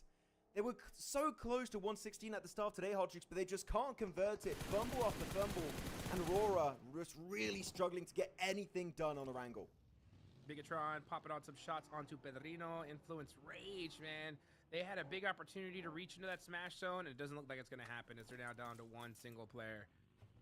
Tough start for Influence Rage. Just to tie up kind of what we're talking about, the disagreement on LGD, I do see your point, and I do agree that, yeah, if a hot drop situation to try and get a 30-point game is great, the issue is the zone, right? As soon as it went south, if you're going to do that hot drop, you have to have that fight finish within like 2 minutes. I think the second that they were holding back and just realized, okay, this fight's going to take a little while, they should have just ejected, because a hot drop like that could work, but you need to get all 4 eliminations and keep all 4 players up. But the thing is with a northern play path, you know Aurora's going north, so you're going to try that battle against Aurora. I don't know. It just, to me, there's too many X factors for to make that fight make sense. I'm going to disagree to your disagreement to my initial point, because leaving Severny when you're involved in a hot drop is really tough, because if you know Severny layout terrain-wise all around it, it's very flat. And if you try and leave, I feel like that would have been an instant chase from Aurora. So the moment you go for it, even despite that circle that goes heavily down south on Military Island, it is just a tough exit. It's kind of one of those cities that when you drop into it, you have to take the fight or you just can't survive the encounter. Unlike maybe Yasnaya, which is so big, you could easily escape. Severny, bit of a different ball game. So they just couldn't escape. And even then, RRQ, even if they did win it, RRQ kind of wanted to surround them, which they did thanks to some amazing scouting from Genfos, though. Pops, it's western side. And, you know, I'm sorry, I feel like we sound very biased for Aurora, which, no, I am a little bit. I like the team. They're pretty cool. They've won so many circles exactly like this. Yep. It hurts. It really hurts to see this, and Aurora already being out, one of the first 2 teams eliminated this game. Yeah, the stars just align against Aurora, it feels like. Yeah, really unfortunate. I think if it was another team that was like high up on the leaderboards, I think both of them would have left because they're just like, hey, we can't afford this. But LGD being so low, I think they're just like, yeah, let's just fight this out. And it just didn't end up working out for either of these squads as they're both done for in this game. But enough talking about that. We really got to dial in on the rest of the lobby here. We have RRQ 1 point away from Smash Zone. Nongshim Red Force very close to it as well. And of course, Furia, a team we got to have our eyes on here because if they win this game, the tournament is over.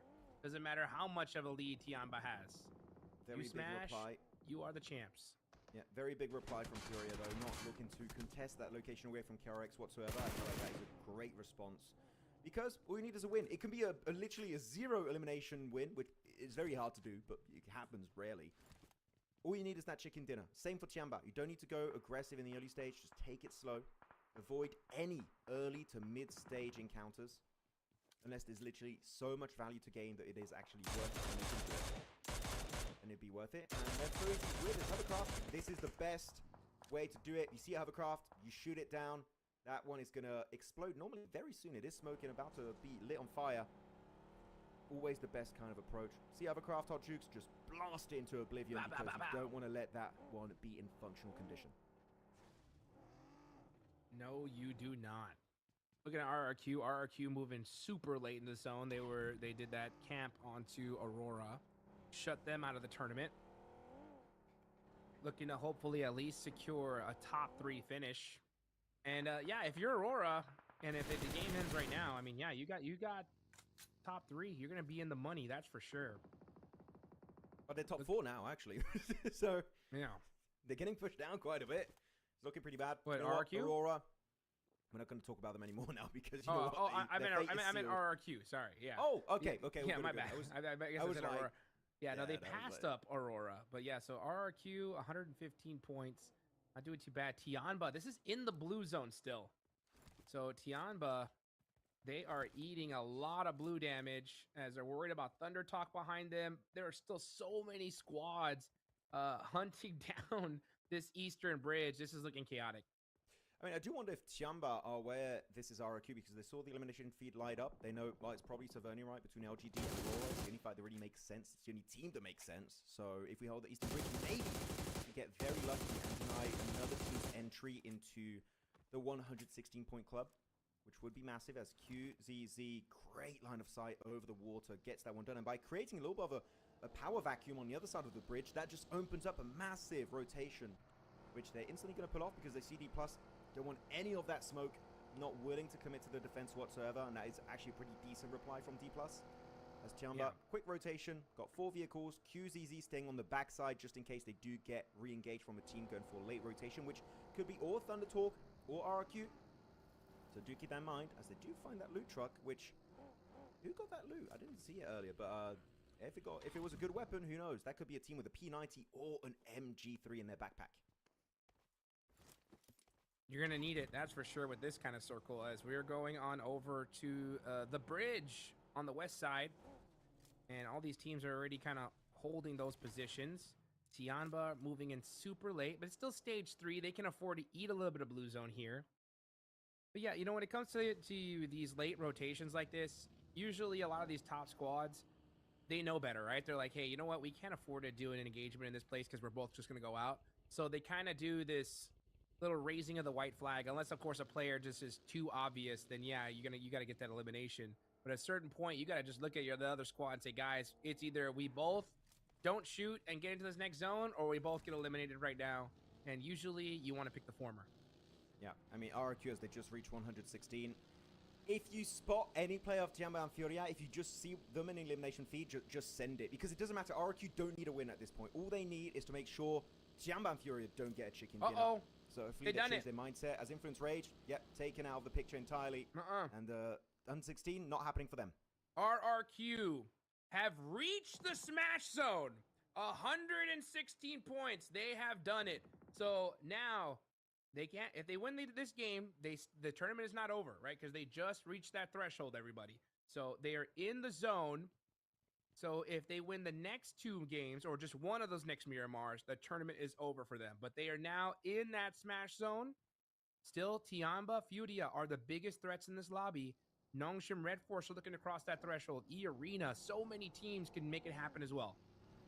Well, Nongshim Red Force going to be the next one to focus on. I mean, they got a decent compound here. It's going to be on the road trifecta in the valley, west of military base. Can't afford to get eliminated at this point of the match. Got to get still a pretty decent 6-pointer.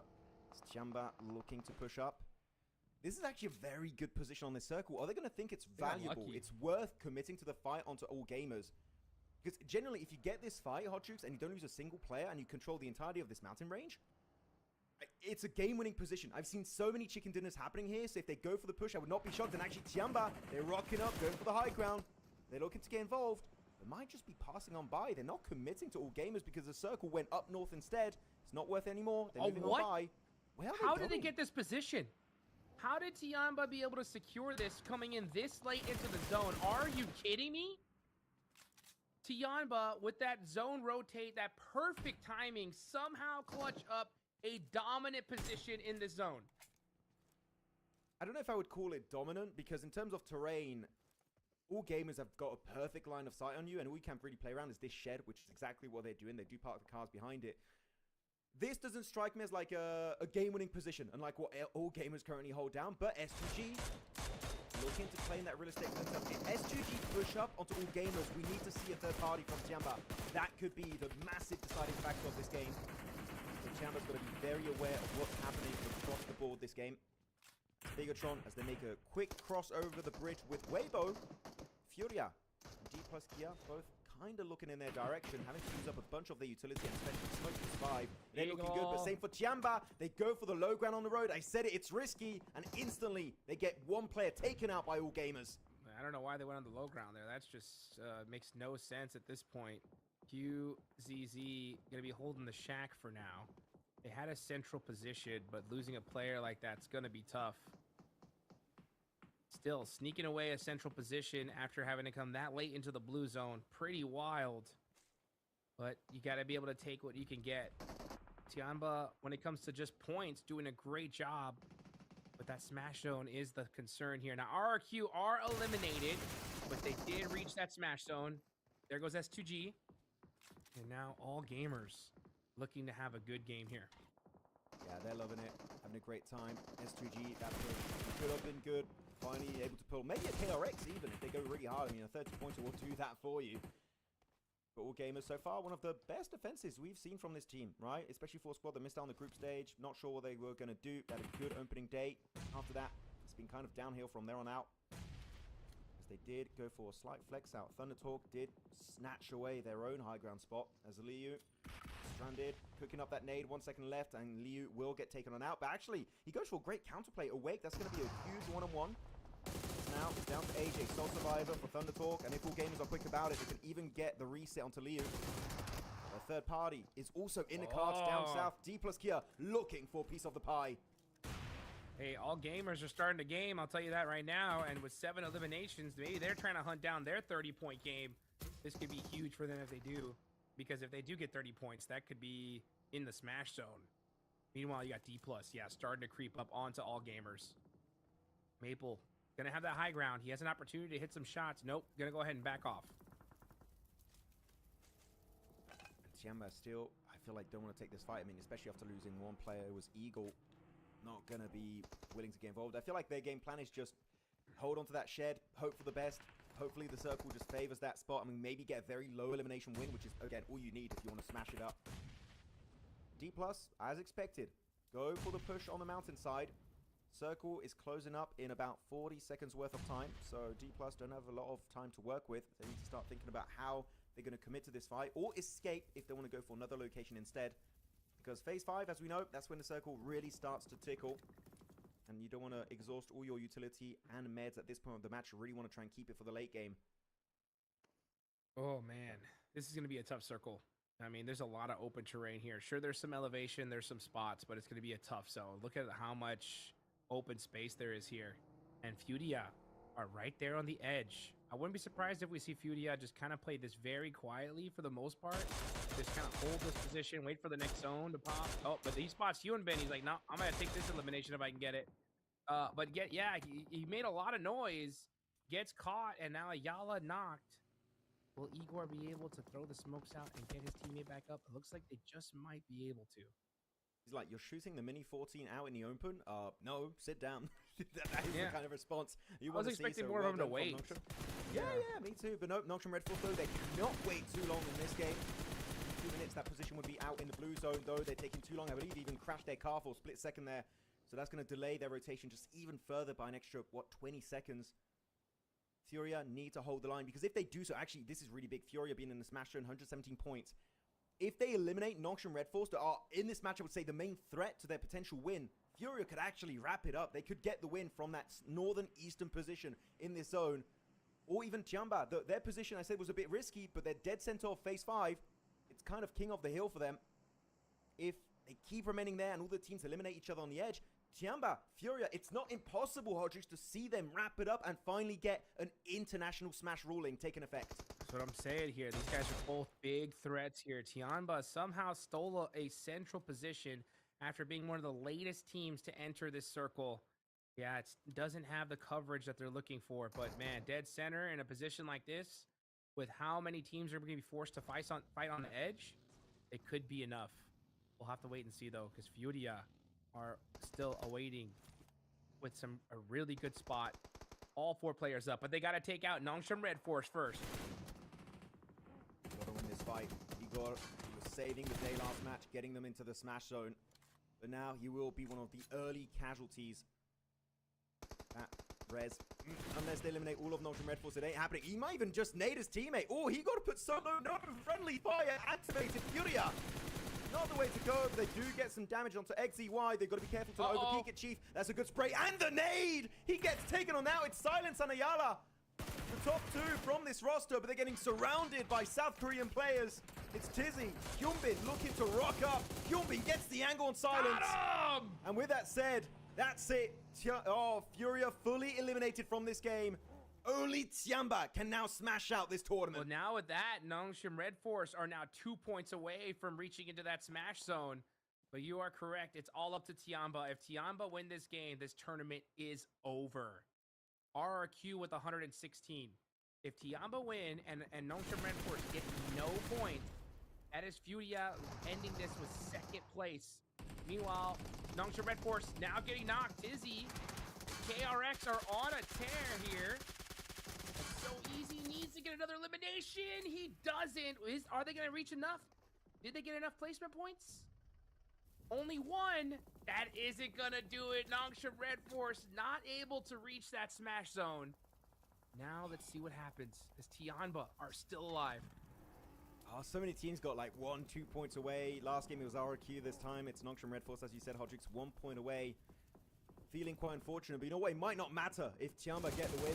As though going on this mountaintop that we've been talking about for the last few minutes now, it's finally going to be committed to for D+ Kia, looking to snatch away this position for themselves. It's going to be Chips on the front line, pump in hand, tier 2 helmet, tier 2 vest, able to tank up maybe a little bit and more extra damage coming his way. They're looking to swarm it. Flower H going to be doing all the heavy lifting with Maple. And that is them up to 10 elimination. All gamers were sleeping until this point, but they're finally waking up. Will it be enough? Could you imagine all gamers get a crazy 2nd place finish and somehow push themselves all the way to the top 3? And then if Tiamba somehow win it, that is it. The leaderboards are locked. Let's see what happens, though. It's all gamers making some noise here in the last Aaron Gale of the day. Last 2 players up for the arena, just trying to snake it to make it at this point. But the blue zone is closing. Things are not looking good for the side of tourney game. By the way, I did see for a few seconds there, Al-Ula, you can see actually on the left side of your screen, Claus has got himself a hovercraft, and an open-ended finish like this is a very important resource. Could really kind of dictate how this game is going to wrap up. So yeah, gonna be spotted, and so many players are just being thrown in his overall direction, fully overwhelmed. There's not much you could really do at that moment. Another elimination, up to 11 so far, having their best game, not only of today, but also the entire tournament for all gamers. Finally seeing some presence. Is now putting their focus onto Joker, out in the open. Gonna have a really tough time surviving this one, but this is now down to top 5, and Tiamba are still in this game as a 3-man looking to deny all gamers rotation hot shoots. If they get it, they could be going for the insane comeback and the game. Headshot, and now XCZ is knocked. He gets another heady. QZZ is adding that damage up, and with top out early, QZZ is looking really good. That rock being so supportive for him. Gonna go ahead and throw smoke now. Oh, they gotta watch about KRX. KRX coming from behind. That is gonna be deadly for the side of Tiamba. I mean, this is an issue. You don't want to let anyone get nade range, and they are, in fact, in nade range. You want to smoke up the window from your shed. That's a good nade. It gets a bit of damage. Forces Get out of here. that car out of position, and they're instantly sending it to the west onto actually the side of Al Ula and all gamers. They're going aggressive while leaving QZZ behind. It's Milo and Aiken looking to take it home, and they get those 2 eliminations instantly. All gamers falling apart. But QZZ also taken away. He was in the center. He's out of the match. It's down to Aiken and Milu. As Aiken is knocked, the smash will not happen. Tiamba eliminated in top 5. Tiamba are done, but they put some placement points on the board. They have a massive lead here. The biggest threats to them are now going to be those smash rule teams. But that is it for almost all of our top squads in the lobby. But let's see what KRX can do. 100 points on the board. They have 4. They can put themselves in a great position, especially if they're able to get all the rest of the eliminations here. Come on, do it again. I mean, I feel like actually counting all the points available, it's impossible for KRX to get in. Actually, I know. If they get the chicken dinner, they get 10 points. They need 16. There's still... wait, 1, 2, 3, 4... There's enough. It's not possible. No, it's not. I don't think so. No, it's not. Yeah, I counted. It was like, wait a minute. No, it's not doable. So even a chicken dinner a 4-man. It'd be 1 short. Yeah. Yeah, just try and get as many points as possible, because if they get a huge elimination game, actually, Hot Jukes, they would overtake pretty much everyone. Maybe you also included Aurora, so this could be them finally making a massive jump from 4th position up to the podium in 2 games, Hot Jukes. What is going on for KRX? Hey, Maple's gonna go ahead and deny that point, though. He's like, you ain't taking me out. So KRX looking to finish strong here with another crazy game. Unreal.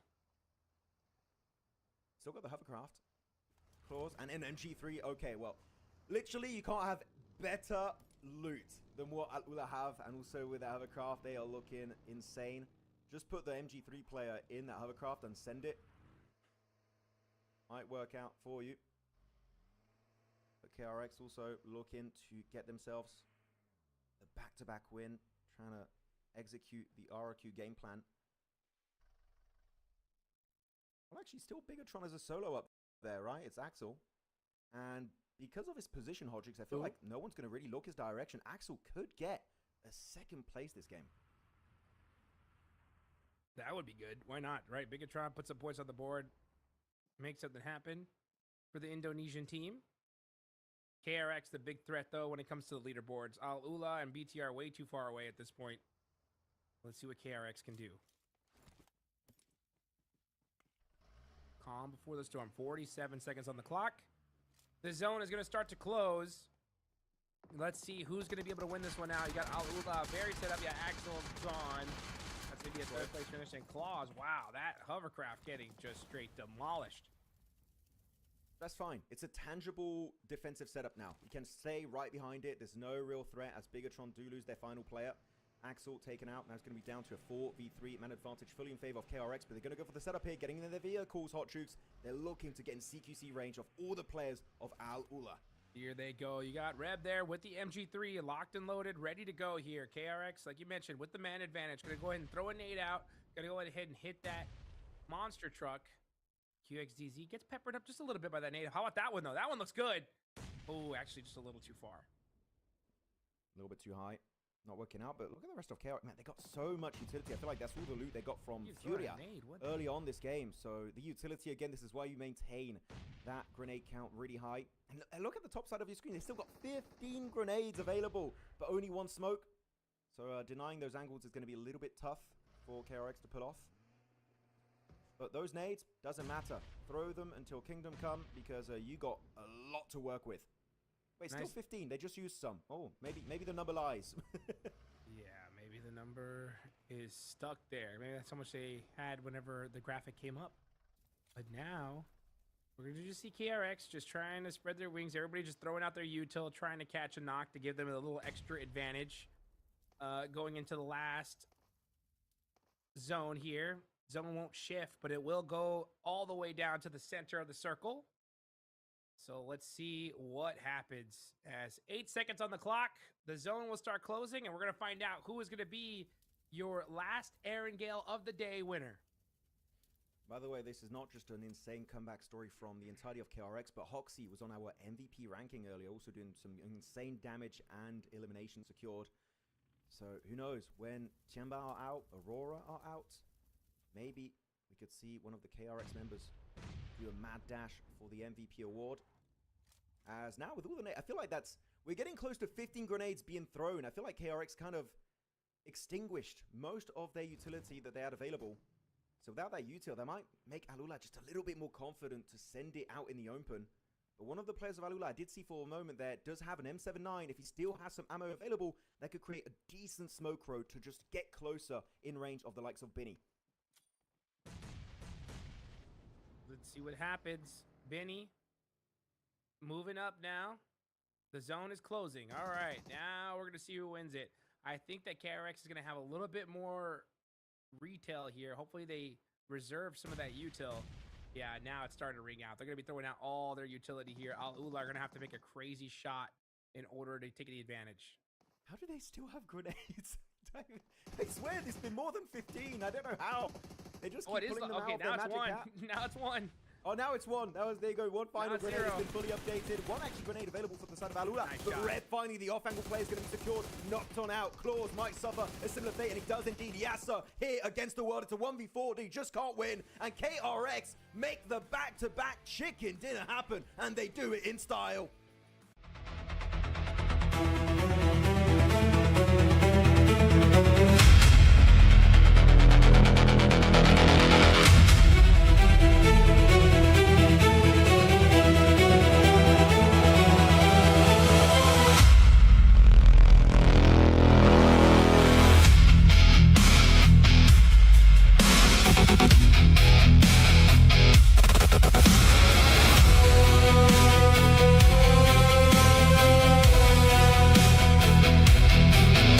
Kontrol haritasında Karayip skor ülkedeyiz şu adeta.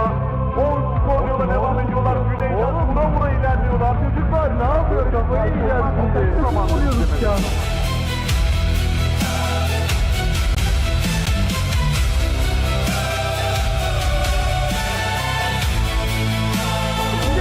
Burası Şampiyonlar Ligi ise buranın şampiyonu da biziz arasında. Hadi.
geliniriz kontrol bizde. Lot hızlı gözlerimiz hedefte. Bir mermi sesi bir nokta ha. Rakipler kaybolur tek anda. M-Core Trust elimizde dans eder. Her spray bizim adımızı söyler. Rank kasmak değil sadece oyun. Bizim için bu bir büyük turnuva. Kara Esport, zafer bizim. Her maçta yeniden diriliriz. Kara Esport, sahne bizim. Düşenler bizi izler biliriz. Kara Esport, gücümüz gerçek. Her düşman bizden çekinecek. Kara Esport, adımız yeter. Bu isim asla geri çekilmez.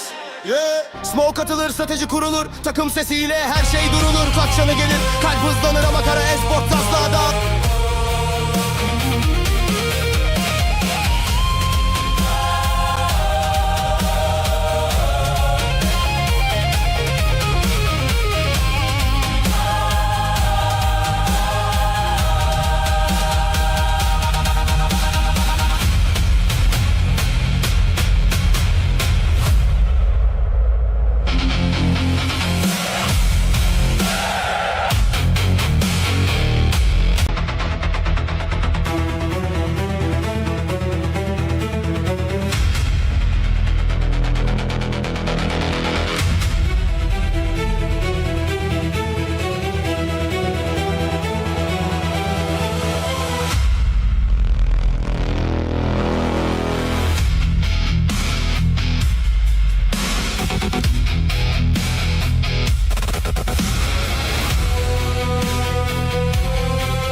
Son haritasında Karayespor rüzgarı esiyor adeta.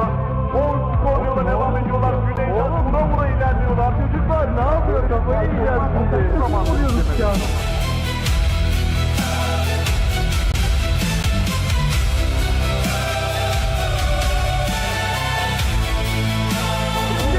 Burası Şampiyonlar Ligi'yse buranın şampiyonu da bizim arasında. Hadi.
haritasını adeta yok ettiler.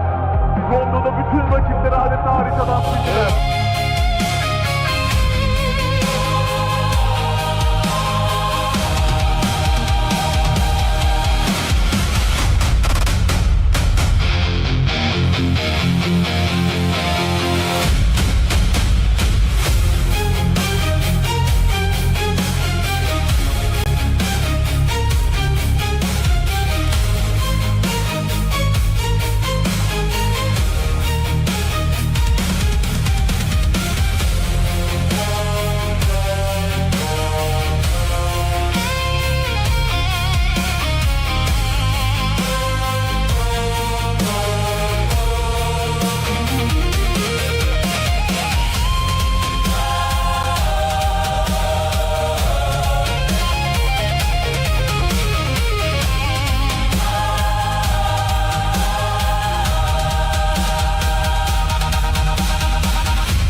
games.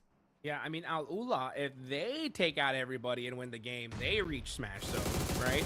All gamers right there, they could do it. If you win this game, it's over, right? It's the only team that really can't do anything is Bigatron at this point. So, Razak getting knocked by all gamers, that's going to help them out, that's for sure. But let's just see what happens here. Yeah, BTR not looking too good. Hyunbin, MVP contender, rocking up good Molotov inside of that building. And BTR, all the control has just been completely lost. The grasp on this game has been completely denied. And that's going to be another Molotov by XEY this time. But though he doesn't have time to flush it out, it's Nongshim Red Force for the win. Keeping all 4 members in a very healthy position. But Furia looking for the third party. We saw earlier, it's very nadeable. They get one, get a second. Nongshim Red Force, they still making a smash zone, but the chicken dinner here, it's looking to be taken away by Furia. That could, again, end the tournament right now as they reach the top 4. Fury is on a tear. They are on the move right now. Now it's Chief getting knocked by Hyunbin and gets thirsted. That is huge to the side for the whole lobby here. As Silence and Igor, it's up to them to make something happen. 1v2 situation. Hyunbin holding the angle. Igor throwing that molly into the building. That's going to shut down that angle. He is actually on fire, and that is Nongshim Red Force out. Furia with 2 players up. Gonna try to steal this chicken dinner away and the whole tournament away from everyone. The circle is not looking too good for Furia, and really good play from Hyunbin. He flushes out Chief, meaning it's not a trio, it's down to a duo, and it's the man advantage headed the way of All Gamers and Al Ula. It's looking bad, but All Gamers, as you said earlier, right, if they do go the entire way, Smash Zone is available. They could make it 6 teams entering the 116-point club. As great spray from Silence, making the numbers of All Gamers dwindle. But in that position, it still seemed like a pretty reasonable spot, so I'm not too scared. All Gamers should remain as a full team. But the team that scares me the most really is Al Ula from the high ground position, looking really comfy in Phase 7. Might be the case in Phase 8. They can just rain absolute hell upon every single one of the enemy players. Yeah, there's no way. I mean, the whole lobby has to realize that where Furia is, right? They have to know, okay, Furia's still alive. They are down there. So, honestly, the smart thing is All Gamers and Al Ula just focus right here on this position. Take them out. Allow yourselves a chance to continue into the last game of the day. And now Igor, it's all up to him once again by himself to make some magic happen. Igor, I mean, at this point, you just want to try and survive. I'm going to use the C word. He has to camp it, really. Oh, no, is he going to slip down again? No, okay, makes it. Okay. Got to be careful because that blue zone damage is ticking hard on Phase 7. I don't think he has the meds to survive it. But he does take a bit of damage, trying to make it over the lip of the ridge. All Gamers looking that way. They know especially that other player was a player from Furia, trying to put down the smokes to survive, make the push over onto Liu. He makes it to a bit of a safe haven there in that building, which is very nadeable. And as I say that, Liu already instantly about to pull the trigger on that one. Good nade, get some damage. But the flush has yet to occur. That one hurt. And the blue zone, oh my gosh, it's going to push him out. He's got to walk out. No, he's going to count. No, actually, he is going to go ahead and send it. Yeah, he wants it. No, that is Igor out. No smash happening here. But All Gamers can reach that smash zone. Al Ula, unfortunately, not enough eliminations to get into that position. But still going to put themselves in a good spot to make some money. What? Jukes is done. They're just 6 points away. They get second place. This is All Gamers entering the Smash Zone 100%. Even if they do not get the chicken dinner, it's worked out. Meaning we will be having 6 teams in the Smash Zone on the very last game of the Macau Invitational 2026. And if they can get the cherry on top with a win, that would be even more impressive from the China PL Spring Champions. Liu rocking up good ridge control as Reb will be snuffed out by Flower H. That has been showing up some amazing results today. The numbers have just been through the roof for this guy. And now with that ridge control, who knows? I do believe, yeah, All Gamers still got 5 nades and 3 nades in the hands of Al Ula. In a low ground position like this, 1 grenade, Flower H might just get taken out instantly. Who's going to win it? Who's going to win it? Right now, All Gamers, like you mentioned, going into that smash zone. Al Ula looking to put some more money into their pockets here.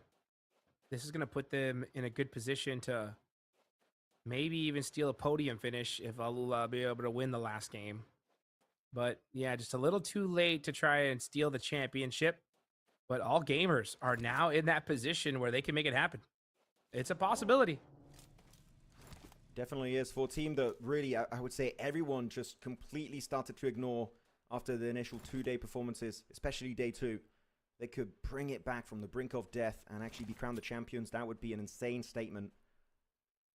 But no one is to be underestimated on the PUBG Mobile Esports global stage.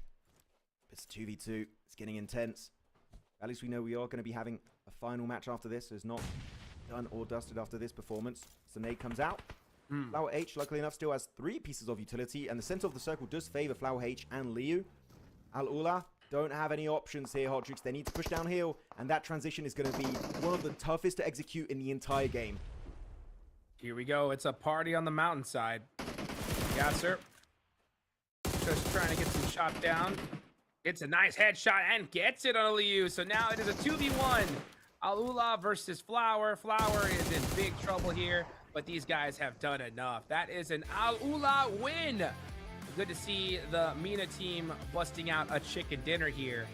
But man, this last game coming up is going to be a doozy, Maxman. I just did some quick math. I believe Al-Ula is just 4 points away from the Smash Zone.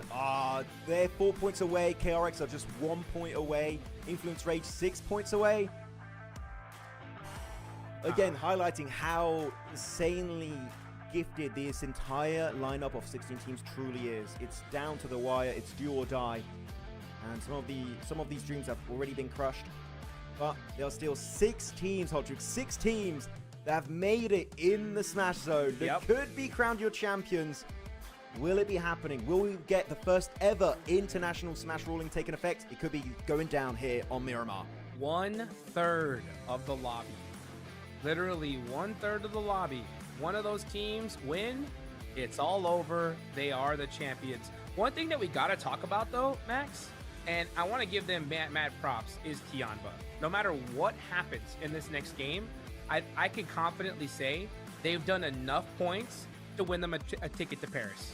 You know what I'm saying? So, like, even if they don't win this tournament, we'll see them at EWC because they have so many points. Nobody can pass them points-wise, right? Yeah, it's looking really unlikely unless, like, some extreme case scenario will have to go. We should have an update graphic at the end telling us who goes to Paris, I do believe. But here you go with your game MVP. It's going to be Quick. But really, it's good to see Quick present again. His last few games have been absolutely stellar. So overall, congratulations to Al-Ula and Quick in particular. Even Claws had some good moments here and there. He's been really all over the place, but still getting some points. So really, really happy, genuinely, for the boys from Mina. Which is surprising too, because Nigma Galaxy, a team that is well more renowned around the world of PUBG Mobile Esports, is surprising to see is actually the other squad that's less global experience doing as well as they are. So definitely got to throw the flowers to the boys. He's looking back at some of the highlights of this game, and this fight in particular, D+ versus Aurora, really allowing Aurora to make in the Smash Zone. It was close, man. D+ were ready. They got some good knocks initially, but they turn it around, and Aurora make it up to 116 points. Hey, still keeps them in the running here, right? They had a really rough final day, but with that, they are now in that Smash Zone, and all it takes is a chicken dinner to win yourself a global championship. Unreal. As we saw that. What's up? Actually, just to say, I feel like this is the most intense global finals we are ever gonna have. This game is gonna be absolute cinema, and I ain't memeing it for jokes and giggles. I really mean it. This is gonna be the most insane, craziest game we have ever witnessed. It's not maybe quite not on the level of that PMGC 2024 finals in London with the island finish for D+. Maybe not to that level, but it's second place in my opinion. I feel like this could be the second best global finish we have ever witnessed in PUBG Mobile Esports. And I'm gonna keep my voice locked and loaded here, man, because I have a feeling it's gonna be long gone after this one. Because tomorrow, this next game is gonna be absolute insanity. Al-Ula, 19 points, good to see. Judia with 12, and then all gamers sneaking their way by just maybe 1 to 2 points into that top, at least into that Smash Zone. Wild here to see right at the end.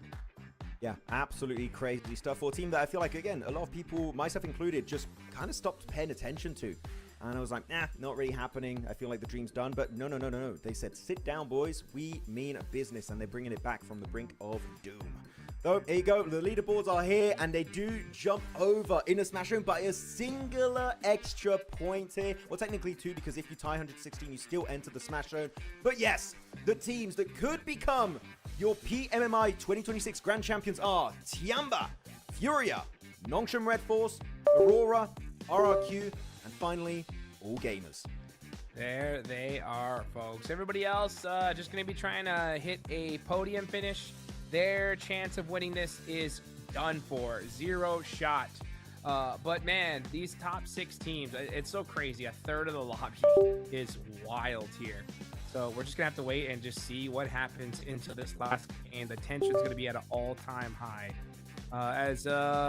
Man, all of them have deserved it. They've done extremely well. It's just crazy to see, you know, a team like Aurora, 4, 0, 3, 4, and 5, just not able to get a big game under their belt, but they were able to make it into that Smash Zone right here at the last second.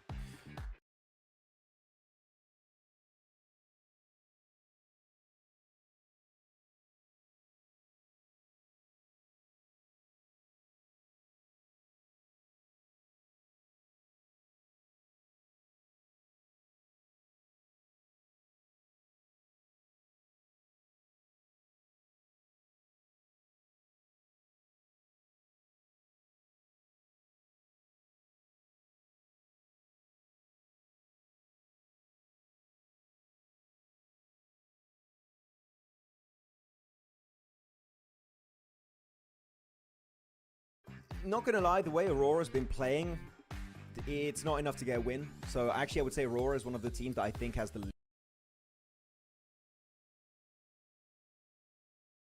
3 games, but no, the points are just not showing up, and they do get taken on out very early in some of these games. As we look at the top eliminators, and QZZ is still up there, but Hyunbin, for the very first time, overtaking top for the MVP contenders location. Who knows, Hyunbin, maybe in the very last game, could be showing up and getting that award for himself. That would be wild. You'd have to go crazy in this last game, but who knows?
loose, on the loose, on the loose, on the loose, with the beast, on the loose, say the truth, on the loose, off the chain, it's all the gauge, yeah, getting wild, shot me out the cage. It's getting wild out here, one by one we watch them all falling. It's getting wild out here, but I'ma be the last one standing. You can't stop what's begun, you can't stop a revolution. Come in, come in.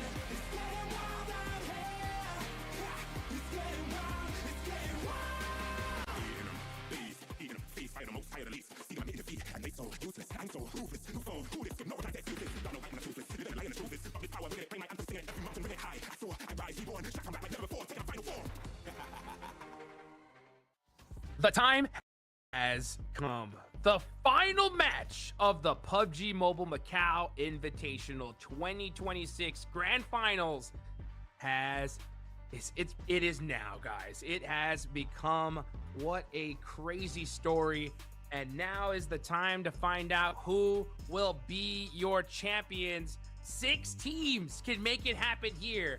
If they win this final match, they will automatically become the champions. It is the hour of reckoning here in Macau.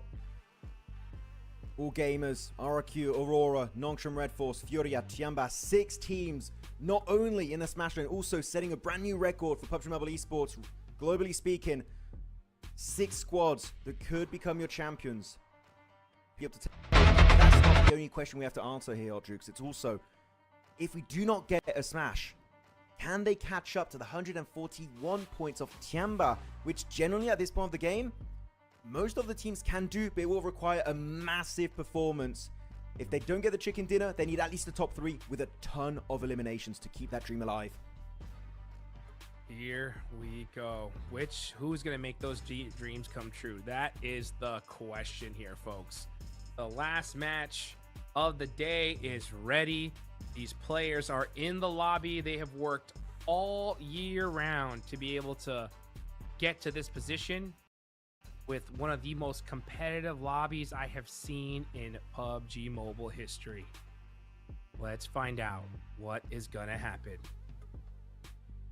And here we have it. Who will end the game? We have, for the very last time, made our way onto the dusty dunes of Miramar. It's match number 18. Smash Point is in full effect. 6 squads could be crowned your champions. And who will it be?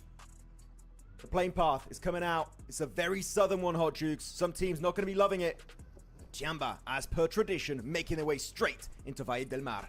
They are heading down south, baby. Let's find out, right? Are they going to be able to hold on via points, or will one team usurp them via the smash rule?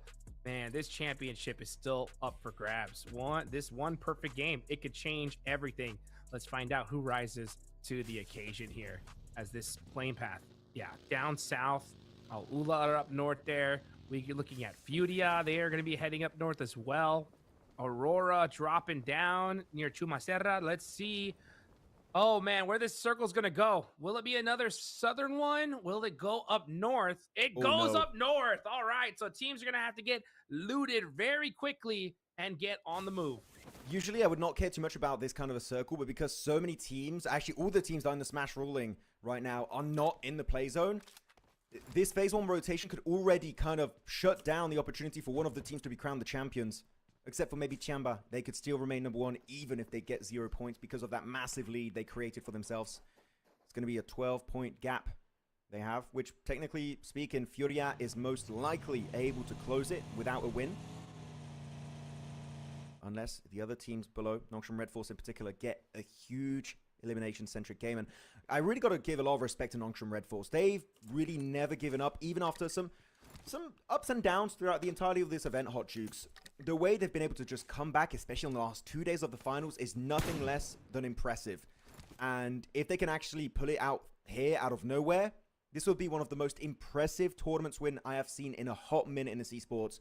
So Nongshim Red Force, and especially Hyunbin, will see if they can bring it back to South Korea. Let's go. So out of all the top 6 teams that could win this tournament, right, you have Tianba and All Gamers from China, Furia from Brazil, and of course you got Nongshim Red Force South Korea, Aurora from Mongolia, And you got RRQ just waiting to see if they can make the crazy comeback as well. I mean, what a crazy tournament so far, Max. It's been pure madness from start to finish. And you know what? We're talking about the teams in top 6, Aldrich. So I kind of want to broaden the conversation a bit more. As KRX, Al Ula, Influence Rage, E Arena. Let's say it's not a mash. No, I don't know. If it's not a smash for the top 6, those teams I just mentioned, the point gap is not that big. They could do also push up in top 3 if the top of the rankings don't get really that many points on board. So it's not just the top 6, really. I would say it's the top 10 we need to pay close attention to. Sjamba finally going to be good for their own rotation. I like that they delayed it a little bit here because it allows teams ahead of them to just go on their rotation, so you're not going to be caught off guard on that western highway. So I think Sjamba are definitely playing it as they should with this kind of circle and plane path combo. Yeah. And you got to play it safe at this point.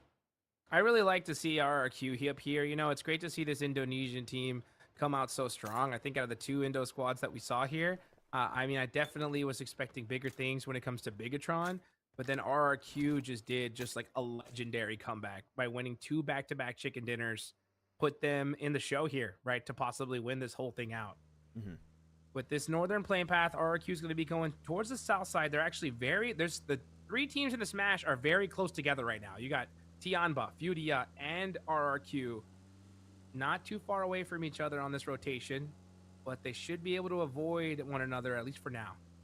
By the way, just for those who have maybe never seen a Smash rolling take an effect, I want to explain. If all gamers, for example, do get a win, even a very low elimination-based win, and Tianba remain up there and still have more points, the win will still be secured by all gamers.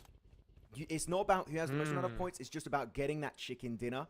And that's why I feel like this finish is going to be incredibly tense because teams are just looking to survive. Even as a solo, you could still have that opportunity to win the entire tournament. That is the scenario we could be seeing unfold in this very last game. It's all about the chicken dinner. That really is going to be the difference maker on this final match. Something to keep in mind. Yeah, absolutely. Oh. Absolutely. Fudia not able to hit any shots there onto Tianba. Tianba able to sneak away from that one. That would have been a huge knock right there. Igor moving away from now. Oh, that's RQ! Al-Ula finding Lepar. Devastation on the side of Indonesia. Oh, they tried to do a repeat of their Miramar win of yesterday, going for the high ground, but quick about it. Al-Ula, extra point secured for them. Looking to jump up in the rankings a little bit, overtaking maybe KRX in 7th. But RQ going up there when you've done such a long, wide rotation to get in the zone in the first place, it was a very risky, ballsy play, and it will not be rewarded. Lepar, especially out of all the players you want to lose, I would say Lepar and Genfos are one of the 2 big names on this squad that has been putting up so many big eliminations. This is really going to hinder their chance of a win. I would say down to a trio, your odds of a win instantly down to single-digit percentage chance of that working out for you. 100%. That is 100% the correct percentage. 100% low percentage. Yeah, 100% low percentage, you know, because, yeah, this lobby is just so intense right now because there's so many teams that could win it. Everybody wants to move up the leaderboards even more. Even Weibo don't want to be in last place. But that's going to be a tough order considering that they're still quite behind S2G. Meanwhile, as far as interesting rotations, Nongshim Red Force are way down south right now. So they are going to be one of the final teams to get in here. And let's see what they're going to be able to do. Yeah, for context, they are still in Partona on the southern island. I don't know how you feel about it, Hot Jukes. I feel like that is not a good play. I know that even a 0 elimination chicken dinner will give you the championship, but I feel like they're going to have no information where anyone is parked up. And if they're very unlucky, we get a northern shift towards La Cobreria or even Oasis. And I would say that's game over for Nongshim Red Force. They would literally need an item that's not in esports, which is the emergency pickup, if they want to make it to zone safely. So, Nongshim Red Force, no idea what's going on. There you go. Look at their position on the southern island of Miramar. They're cooking something. I just don't think it's a 5-star meal. Oh, no. Don't tell me that. Okay, I thought the Marauder got stuck there for a second. Yeah, they are playing this way too passively here. They're going to have to get lucky if they really want to win this, I think. They're going to have to wait. Hope the zone goes down south while they're barely cressing into that circle. and they're able to make something happen. Because you're right, if it goes up to La Corrida, they're going to be in big trouble. Come on, Nongshim Red Force, just show us that myself and Hodrix don't know what we're talking about. Just find an insane way to enter the circle. I would love to be proven wrong, but it is super risky to do a rotation like that because of the lack of information, as I already mentioned. And circle about to go into It's stage so risky, 2 in too, just 20. It is. I mean, stage 2 is going to pop in 15 seconds. We're going to see if it was a good idea or bad idea, literally in just now 10 seconds. It's risky, man. I'm really uncertain about this move. Yeah, I mean, this late in the game, yeah, you can see their rotation right here. This late in the game, every team is just looking and waiting to spot the slightest vehicle movement. Fortunately for them, the zone does head a little bit more to the south side, so they should have an easy rotation on into that building if they can get there fast enough. Though Aurora is looking them to beat them to it. As Aurora going to find a position in the zone, Tiamba already set up, RRQ is dead center, and he got Furia up on the north side. Ready elimination feed going to light up a little bit there with an extra elimination secured. Oh, Tiamba aching. That's another member you really just don't want to lose and get the car in a hidden spot. But really, there's no position you can hide here. You're just asking for RRQ to get a perfect line of sight onto you. So if you're the type of Tiamba, you have to go on the western side of this mountain. But it's just not playable. And this rotation's taking so long. What is this response of Tiamba? They're taking their merry time, taking so much damage. But RRQ also wasting a bit of their bullets. So you've got to be careful. The ammo count can be a little bit low, while Suki's just up there. A few nades, who knows? Maybe that could really spell disaster for Tiamba. But yeah, that was a bit of a weird response. It took a long time to be kicked into gear. Oh my gosh, it's funny how you say that, but if you could get a POV of like Tiamba, like I guarantee their foot is like pedaled to the metal of the gas. You know, they're just like, I'm giving it all she's got, Captain. It's just not moving. It's just so tough. I mean, you know, they're trying to go as fast as they possibly can, but this terrain can be so treacherous at Miramar. That's why the vehicle rotations are so dang difficult. But you are right. You know, if they were able to make that rotation just a little bit quicker, they would have been extra safe. But they are in this next zone, still alive. So now we're looking at all gamers on rotation, as they're one of the teams that could smash here. And they still have all 4 players up. That was a really good rotation, by the way, through that terrain. They used the lower elevated ground, so it actually keeps them hidden from the shots coming their way from, I believe that was Influence Rage. So good terrain knowledge as Weibo losing one again. That's going to be 33Z. I feel like that's just going to get them stuck in last position, unable to overtake S2G in 15th. How the turntables going into that one. Really, Weibo, it seems like losing order on their lineup really caused so much mayhem for them that they could not do anything in these finals. It really sucks to see. Yeah, super unfortunate. Aurora are going to be very spread out on the southern side. They have a good position in this next zone, so maybe this could be the game that they make something happen, and it couldn't be a better time, that's for sure. But right now, everybody just getting set up. Still stage 2, folks, but we're going to get into the action very, very soon here. Oh, they got a camel. And maybe not the most optimal way to rotate throughout Miramar, so I would not recommend XZY or Hyunbin to use it. Actually, that's one thing I've never seen in PL. Camels on top of a glider. I've never seen the camel. Yeah, the camel glider play would be crazy right now. the Chinese special Miramar might have happened before. Maybe a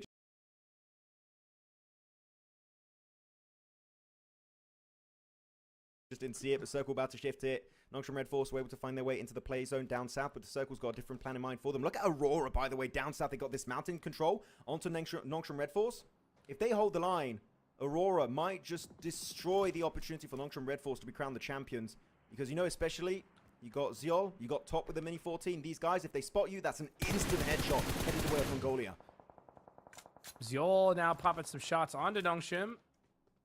He's got the high ground, and he's going to use it, that's for sure. Seeing if he can steal off some eliminations. Not able to hit the shots just yet. Meanwhile, I got Aurora Refus over here on this launch pad. And he's going to be holding that ramp for a while.